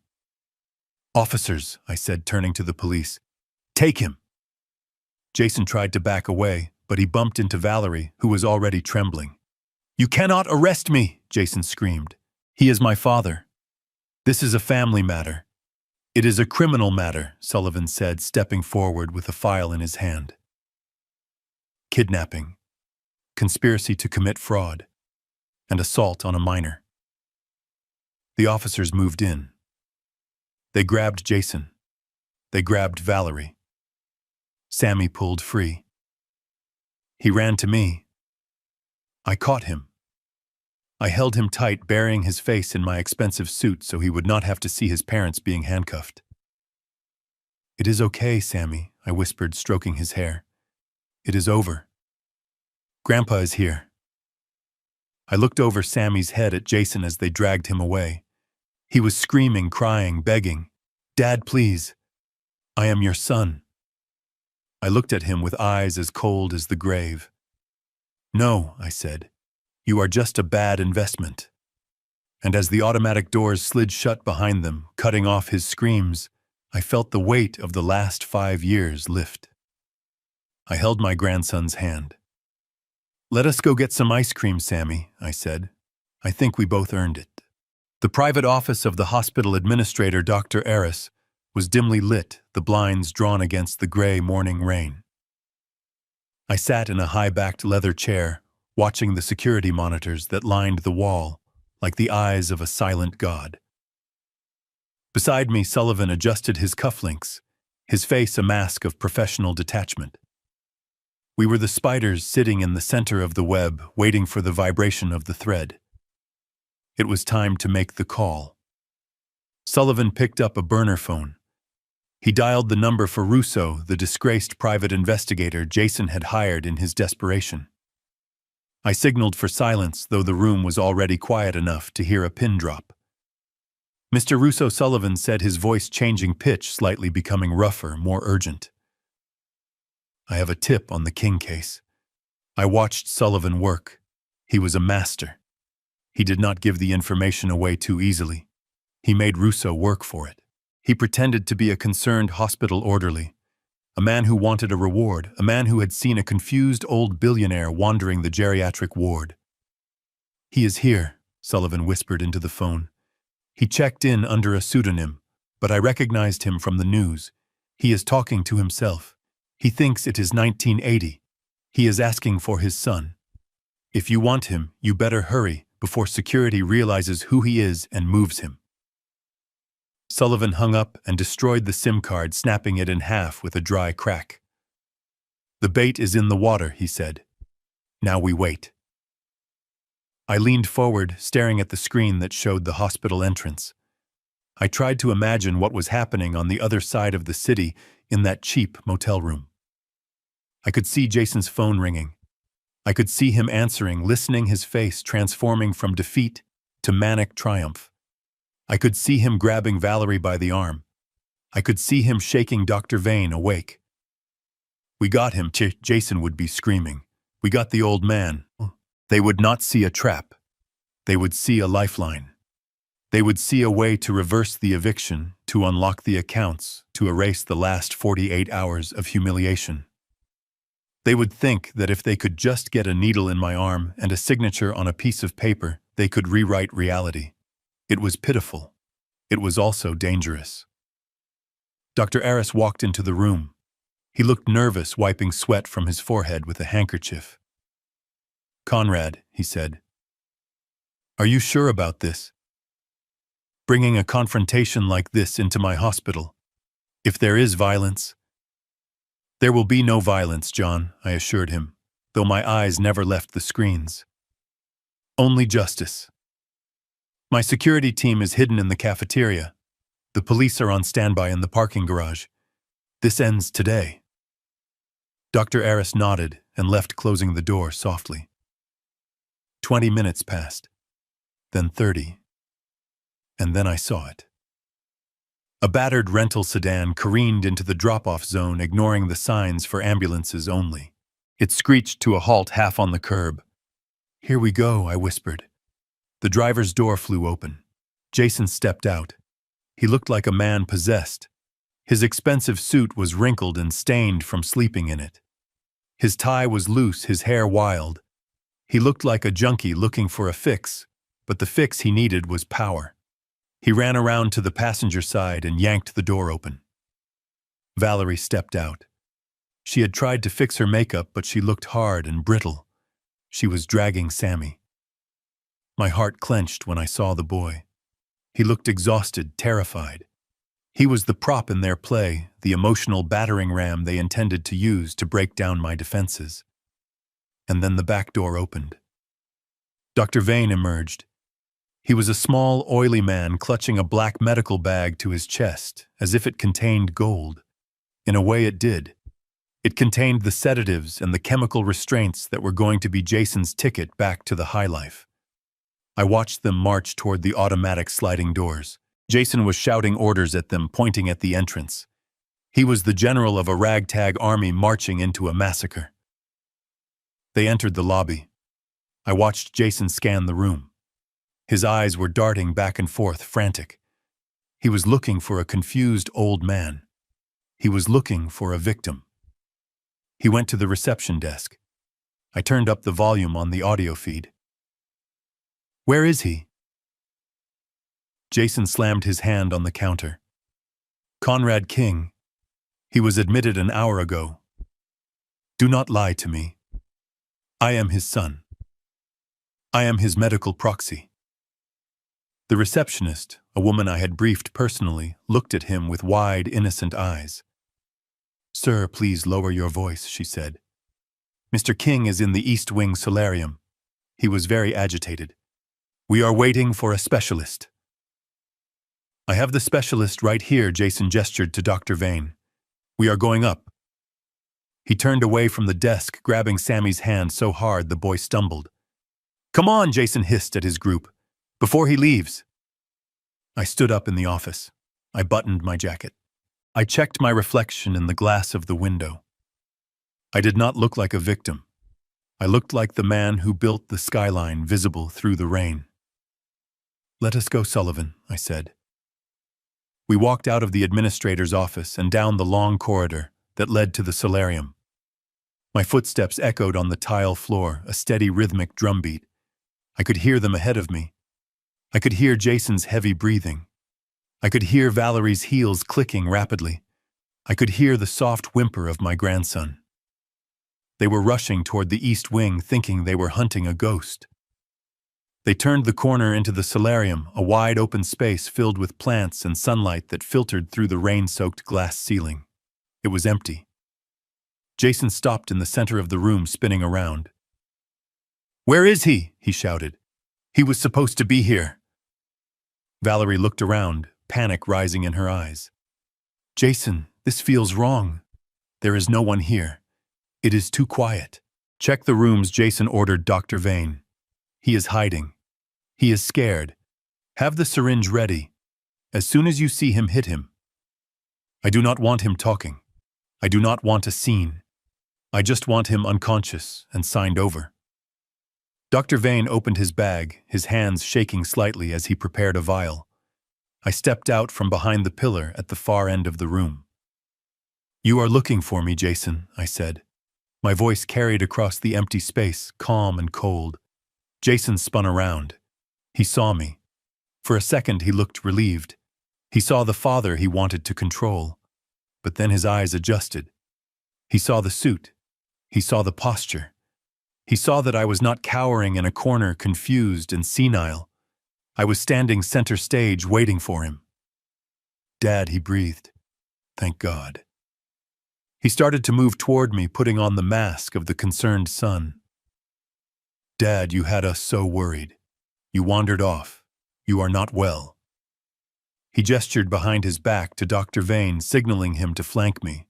"Just stay there, Dad," Jason said, his voice taking on a soothing, predatory tone. "We are here to help. We brought a doctor. He is going to give you something to make you feel better. Then we can go home. We can sign the papers, and everything will be back to normal." He took another step. I did not move. I just looked at him.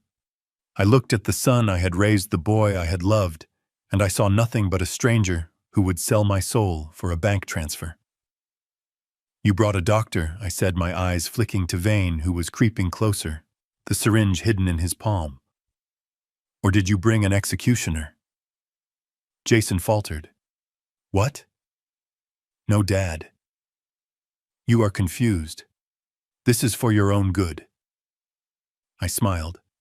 It was not a nice smile. "My own good," I repeated. "Like the nursing home was for my own good. Like stealing my money was for my own good." Jason froze. His face went slack. "How do you know about that?" he whispered. "Because I know everything, Jason," I said. "I know about the credit cards. I know about the offshore accounts. I know about the plan to drug me." I took a step forward. "And I know you pinched my grandson to make him cry for a video." Jason's eyes went wide. He realized then that the trap had not just sprung, it had crushed him. He looked at the exits. He looked at me. And then he made the worst decision of his life. "Do it," he screamed at Dr. Vane. "Do it now! Stick him!" Dr. Vane lunged, and the doors to the solarium burst open. The needle glistened under the fluorescent lights of the solarium, a silver fang poised to strike. Dr. Vane lunged forward, his eyes manic with the promise of a payday, but he was not aiming at me. In his panic and Jason's confusion, they had fixated on the figure sitting in the high-backed wheelchair by the window. The figure wrapped in a thick blanket, the figure they assumed was the senile old man they had come to abduct. "Do it!" Jason screamed again, his voice cracking with desperation. "Stick him before he makes a noise." Vane brought the syringe down in a vicious arc, aiming for the neck of the man in the chair. But the needle never made contact. In a blur of motion, the man in the wheelchair spun around. The blanket fell away, revealing not a frail 72-year-old pensioner, but a 6'2" undercover police sergeant wearing a tactical vest. He caught Vane's wrist in mid-air with a grip like a steel vise. "Police," the sergeant roared, twisting Vane's arm until the bone snapped with a sickening crunch. "Drop the weapon!" Vane shrieked, dropping the syringe as he was slammed face first onto the tiled floor. At that exact moment, the glass doors on all sides of the solarium shattered inward. A dozen officers in tactical gear swarmed the room, their weapons drawn, their voices a cacophony of controlled chaos. "Get on the ground. Nobody move. Hands where I can see them." Jason froze. He looked at the sergeant who was handcuffing the screaming doctor. He looked at the syringe rolling on the floor, leaking its clear chemical poison. He looked at the police officers surrounding him. His brain could not process the shift in reality. 1 second he was the predator closing in on his prey, and the next he was the rat in the trap. Valerie screamed as a female officer grabbed her arm, pulling her away from Sammy. "Do not touch me," she yelled, struggling. "I am a mother. I have rights." "You have the right to remain silent," the officer said, spinning her around and cuffing her hands behind her back. Sammy stood in the center of the storm, terrified and crying. Sullivan, who had entered with the police team, moved quickly. He scooped the boy up, shielding his eyes, wrapping his expensive suit jacket around the child's shaking shoulders, and carrying him out of the room to safety before the scene got any uglier. Jason was backed against the glass wall, his hands raised, trembling violently. "This is a mistake," he stammered, looking around wildly. "I am Jason King. I was just trying to help my father. He is sick. That man attacked my doctor." "Save it for the judge, Jason," a voice boomed from the far end of the room. The heavy oak doors of the hospital administrator's private office opened. I stepped out. I was not the man in the wheelchair. I was not the confused geriatric patient wandering the halls. I was wearing my charcoal Savile Row suit, my platinum cufflinks catching the light. I walked with the steady, powerful stride of the man who had built an empire from dust. I walked through the line of police officers who parted for me out of respect. Jason saw me. His jaw dropped. He looked from me to the empty wheelchair and back again. "Dad," he whispered, "you set me up." I stopped 3 feet in front of him. I looked him up and down, taking in his disheveled appearance, his fear, his pathetic arrogance. "I did not set you up, Jason," I said, my voice calm and cold as a winter ocean. "I gave you a choice. You could have walked away. You could have accepted your new life. You could have been a man. But you chose to come here. You chose to bring a butcher to silence your own father." I pulled my phone from my pocket. I did not say another word. I simply pressed play on the screen and turned the volume up to the maximum. The audio was crystal clear, recorded just 24 hours earlier in the motel room. We pump him full of Thorazine. We make him compliant. We put a pen in his hand, and we guide his signature. We keep him medicated. He spends the rest of his days drooling at a wall. Jason's voice filled the silent solarium, plotting my destruction with casual cruelty. "If he thinks Sammy is in trouble, he will come running. Pinch him harder. Make him cry." The color drained from Jason's face, leaving him looking like a corpse. The police officers listening lowered their weapons slightly, their expressions shifting from professional alertness to pure disgust. They looked at Jason not as a suspect, but as a monster. I stopped the recording. "That is me on the tape," Jason stammered, sweat pouring down his face. "But it is out of context. We were role-playing. It was a joke. A joke I repeated. You pinched your son to make him cry. You hired a man to forge my medical records. You brought a loaded syringe to a hospital to kidnap me." "Is that the punchline, Jason?" I turned to the police captain who was standing beside me, holding the evidence bag containing the syringe. "Captain," I said, "I believe this man is trespassing, and I believe he just attempted to assault a police officer with a deadly weapon." The captain nodded, his face grim. "Book him." 2 officers grabbed Jason. They did not utilize the gentle touch. They slammed him against the glass wall, kicking his legs apart. They ratcheted the handcuffs on tight. "Ow!" Jason screamed. "You are hurting me. Dad, tell them to stop. Dad, help me." He looked at me, his eyes pleading, desperate, begging for the father he had despised for 5 years to save him one last time. "Dad, please," he sobbed. "I am your son." I looked at him. I looked at the man who had thrown away my gift, who had stolen my money, who had hurt my grandson. I stepped closer until I was inches from his face. "You are not my son," I whispered, so only he could hear. "My son died the day he decided my life was worth less than his bank account. You are just a stranger who owes me $18 million. Take him away," I said to the officers. They dragged him out. He was weeping, his expensive shoes dragging on the floor, leaving scuff marks that would be buffed out by morning. Just like him. He was a stain that was being removed. Valerie was led out behind him, still shouting about her rights, still trying to blame everyone else. She did not look at me. She knew better. The room fell silent. The adrenaline faded, leaving only a deep exhaustion.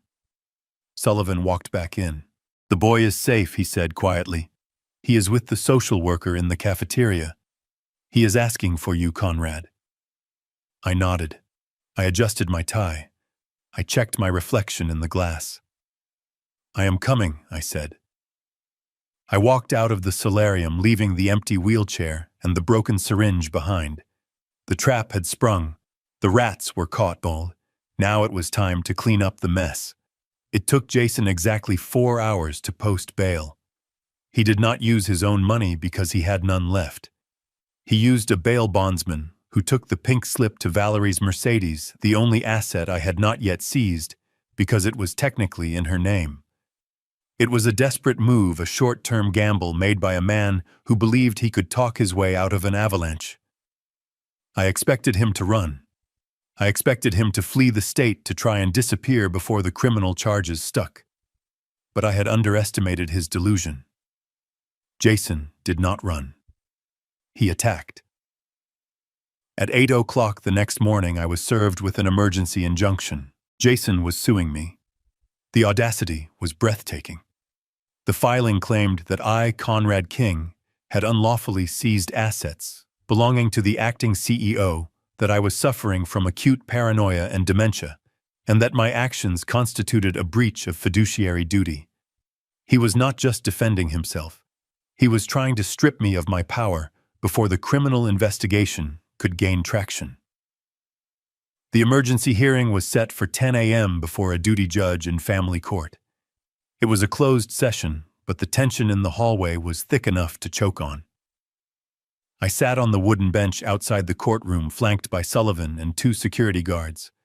I looked calm, but inside my blood was boiling. Jason arrived minutes later. He had showered and changed. He was no longer the disheveled maniac who had screamed in the hospital lobby. He was wearing a navy blue suit, a modest tie, and an expression of pained concern. He looked like a choir boy who had been wrongly accused. Valerie walked beside him wearing a simple gray dress and no jewelry, clutching a tissue. They were in costume. They were playing the role of the loving family, besieged by tragedy. Jason stopped when he saw me. He did not scream. He did not lunge. He looked at me with eyes that shimmered with unshed tears. "Dad," he said, his voice trembling perfectly. "Why are you doing this? We just want you to get help." I did not answer. I simply looked at him. I looked at the performance, and I wondered if he even knew where the lie ended and the truth began. We went inside. The courtroom was small, smelling of floor wax and old paper. The judge was a stern woman named Judge Halloway, who looked like she had no patience for drama. Jason's lawyer, a man named Blackwood, stood up. He was expensive. I wondered who Jason had promised to pay him. Probably me, once he regained control of the accounts. "Your Honor," Blackwood began, his voice smooth as oil. "We are here today because a tragedy is unfolding. My client, Mr. Jason King, has spent the last 5 years tirelessly running King Logistics while caring for his aging father. He has sacrificed his own well-being to ensure his father was comfortable." I watched Jason. He hung his head modestly. 2 days ago, Blackwood continued, Conrad King suffered a severe mental break. He disappeared from the family home. In his confusion, he accessed corporate accounts and transferred millions of dollars to overseas entities. He canceled the family's credit cards, leaving his son and grandson destitute. He even staged a scene at a hospital using his own wealth to bribe officials and frame his son for assault. It was a masterpiece of fiction. It took every fact and twisted it until I was the villain and Jason was the martyr. Then Jason took the stand. He sat in the witness box, his hands folded in his lap. He looked at the judge with wide, earnest eyes. "I love my father," Jason said softly. "He has always been my hero. But lately he has changed. He forgets things. He gets angry over small details. The other night, he gave my son a $50 bond for his birthday. It was sweet, but it showed he is living in the past. When I tried to talk to him about it, he snapped. He ran away. He wiped a tear from his eye. I went to the hospital to find him. Jason continued, his voice cracking. I brought a doctor because I was scared. I thought he might hurt himself. And then he had me arrested. He humiliated me. Your Honor, I do not care about the money. I just want my father back. I want him safe. I want him home where I can take care of him. Valerie let out a soft sob from the gallery. I felt a hand on my arm. It was Sullivan. He was squeezing my forearm hard, a signal to remain stone-faced. The judge looked at me. She saw an old man in a nice suit sitting silently. She looked at Jason, the grieving son. I could see the doubt creeping into her eyes. Jason was good. He was a sociopath, but he was a charming one. Then Jason dropped his final card. He is accusing me of stealing, Jason said. But Your Honor, how can I steal what is mine? I built that company for the last 5 years. I earned that lifestyle. My father is using his money to abuse me. This is financial violence. He is abandoning his family. He is leaving us on the street to punish me for a crime I did not commit. Financial violence. The term hung in the air.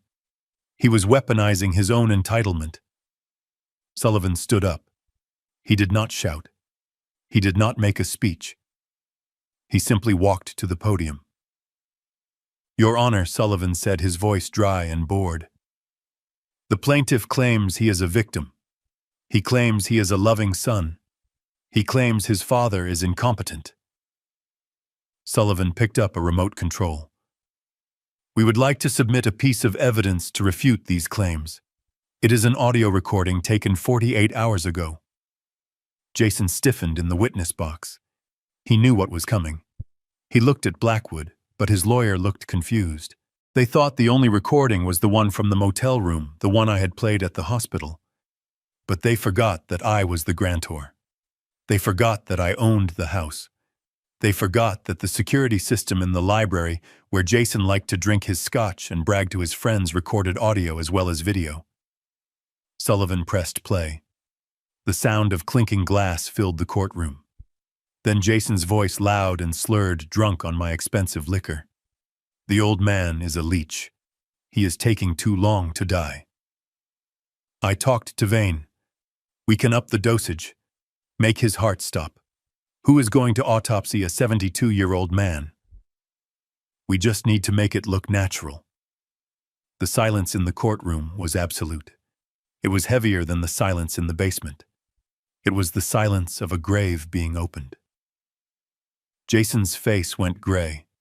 He gripped the railing of the witness box so hard his knuckles turned white. That is a fabrication, he stammered. That is AI. Deepfake. Judge Holloway looked at him. Her expression had changed from curiosity to cold fury. Sit down, Mr. King, she said. But Your Honor, Jason stood up. Sit down, she barked. She turned to Sullivan. Continue, counselor. Sullivan nodded. We have more, Your Honor. We have the bank records showing the embezzlement. We have the video of him assaulting his son.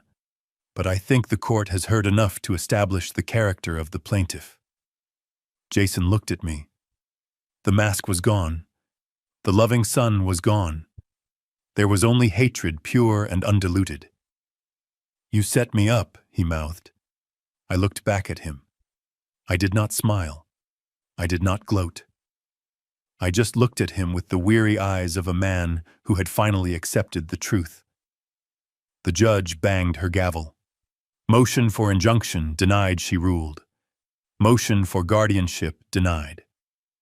Mr. King, you are remanded into custody for violation of your bail conditions pending the criminal investigation into conspiracy to commit murder. The bailiff moved toward Jason. Jason stood up.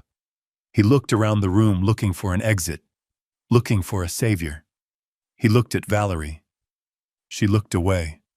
She was already plotting her own survival, already figuring out how to distance herself from the sinking ship.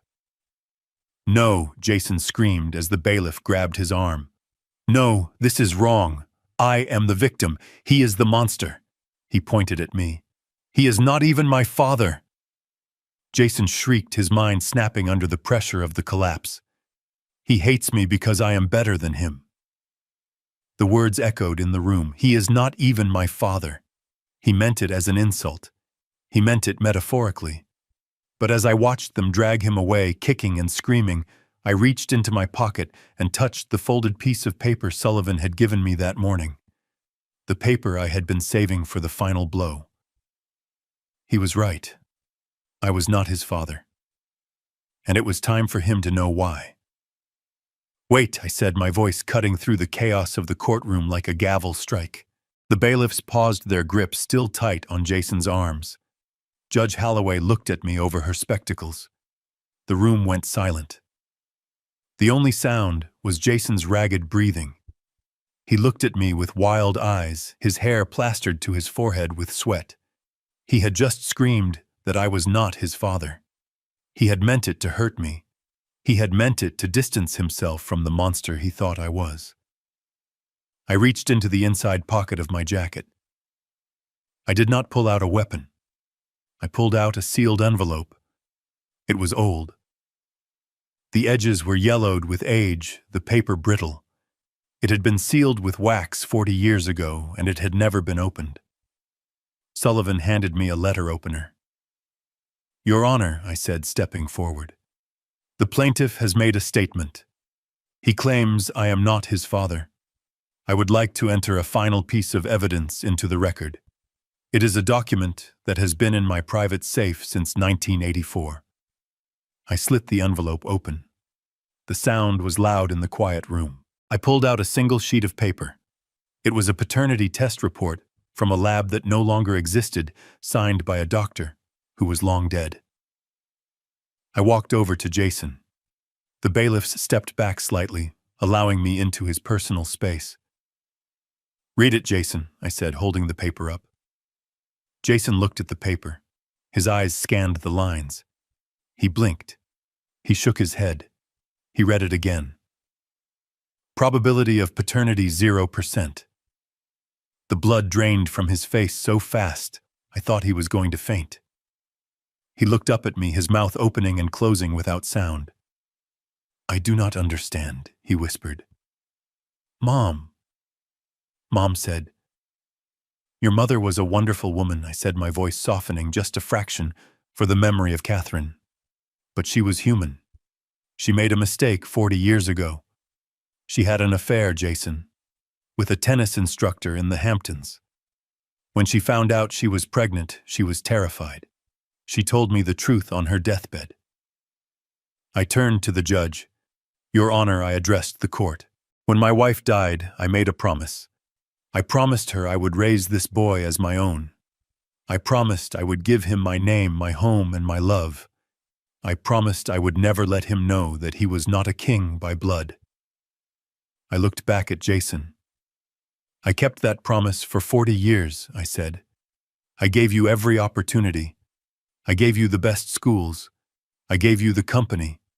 I gave you a life most men only dream of. All I asked in return was respect. All I asked was that you be a good man." I leaned in closer. "But you broke the contract, Jason.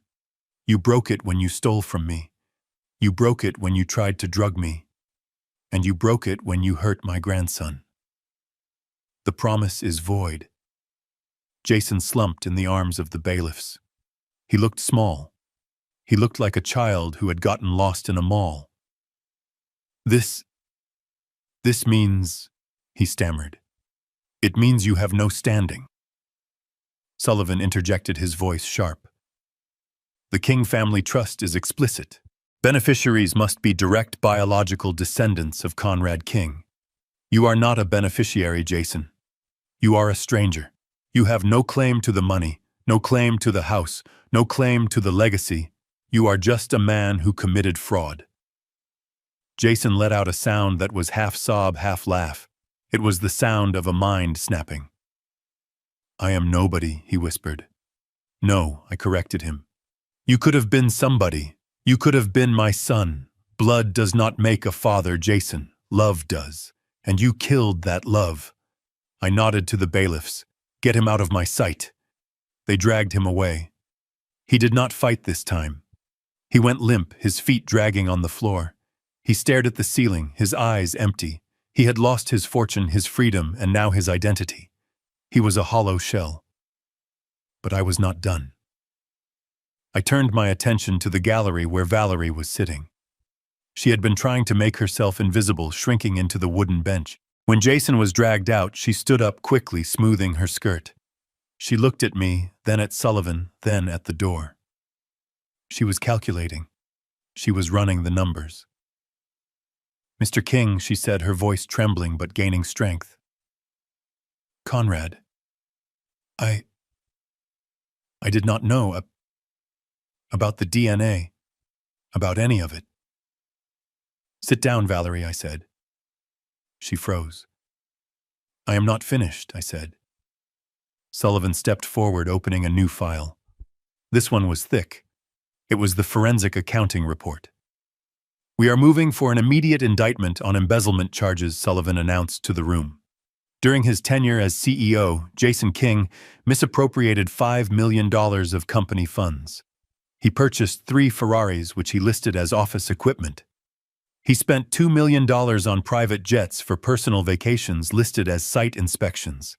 And he spent another $1 million on escorts and high-stakes poker games listed as consulting fees. Valerie gasped. She put a hand to her mouth. He told me those were bonuses, she cried. He told me he earned that money.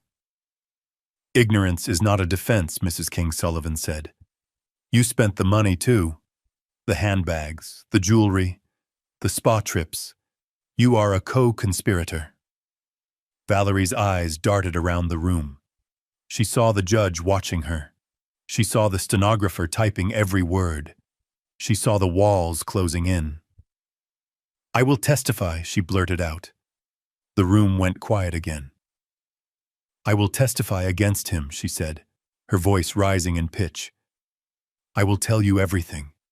I will tell you about the plan to drug you. I will tell you about the forgery. I will give you the dates, the times, everything. Just keep me out of prison. I have a son. I have Sammy. I need to be there for Sammy. I looked at her. I looked at the woman who had stood by while my son pinched my grandson. I looked at the woman who had called me a useless old man. She was trying to trade my son's life for her freedom. It was predictable. It was disgusting.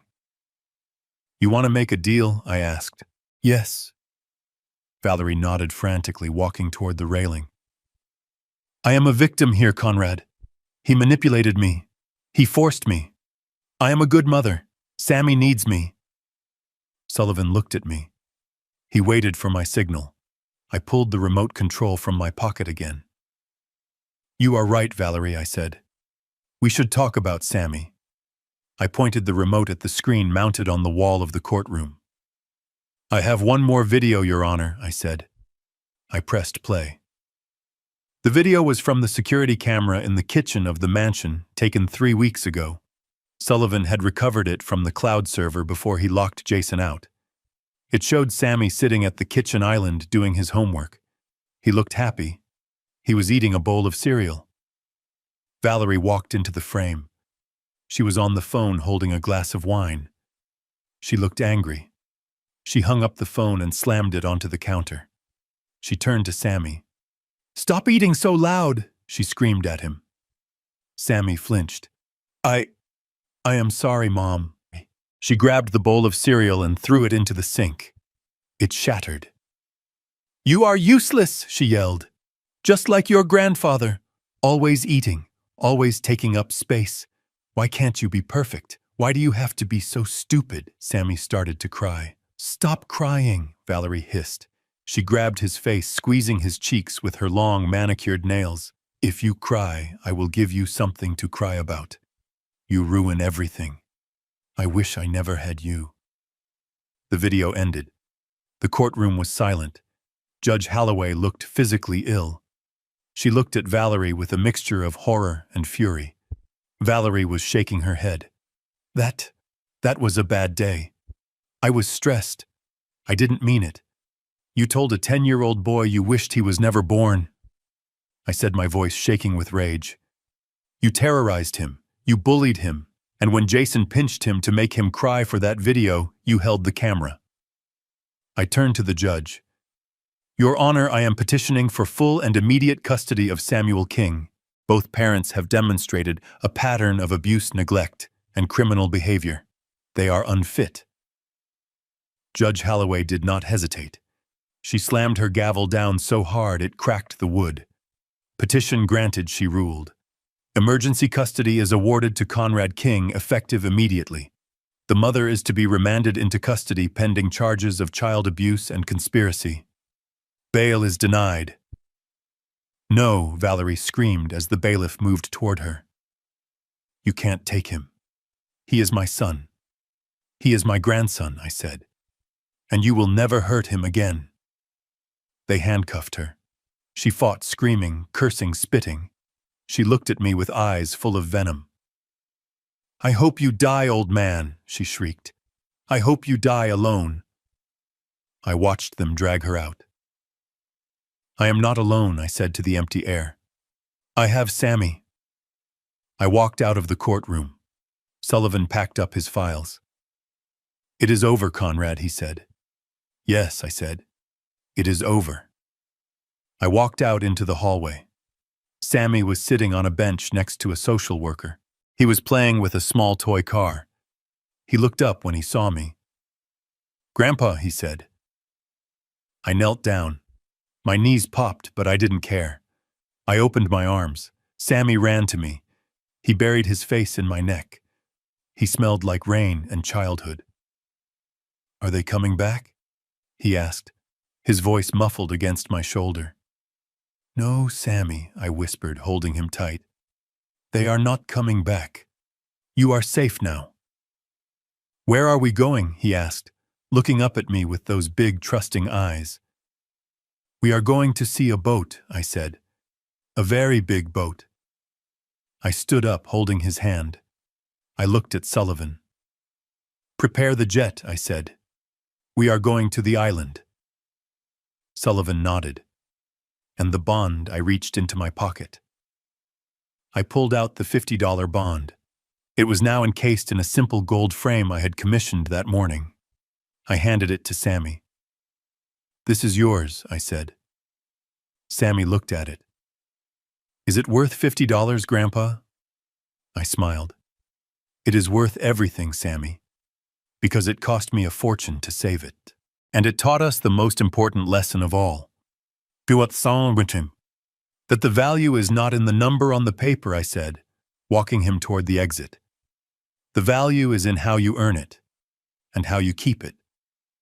We walked out into the sunlight. The rain had stopped. The city, washed clean, looked bright and new. I left the courthouse without looking back. I left my son in a cell. I left my daughter-in-law in a holding pen. I left the toxicity, the greed, and the lies behind. 2 days later, we stood on the deck of the Liberty, my new yacht anchored off the coast of a private island in the Caribbean. The water was turquoise, the sand white. Sammy was fishing off the side, laughing as he reeled in a small snapper. I sat in a deck chair watching him. I had lost a son, but I had saved a grandson. It was a heavy price, but I would pay it again in a heartbeat. I took a sip of iced tea. My phone buzzed. It was a text from Sullivan. Sentencing set for next month. They are both looking at 15 years minimum. Jason is asking for a meeting. I typed a reply. Request denied. I put the phone away. I watched Sammy release the fish back into the water. Let him go, Grandpa Sammy shouted. He wants to be free. Yes, Sammy, I said, closing my eyes and feeling the sun on my face. We all want to be free. And for the first time in 5 years, I finally was. Throughout my life, I believed that building an empire was my greatest achievement. I was wrong. Wealth is nothing but a magnifying glass. It reveals who you truly are. For Jason and Valerie, it amplified their greed and cruelty. For me, it became the sword I needed to sever the ties that were strangling my family. I learned that blood does not define loyalty, and DNA does not guarantee love. True legacy isn't written in a ledger or a will. It is written in the safety and happiness of the next generation. Sometimes the hardest thing a parent must do is let go of the child who has lost their way to save the child who still has a chance. If you believe that family is defined by love and respect, rather than just blood, hit that like button and subscribe to the channel. And tell me in the comments, have you ever had to make a difficult choice to cut off a toxic family member to protect your peace? I read every story.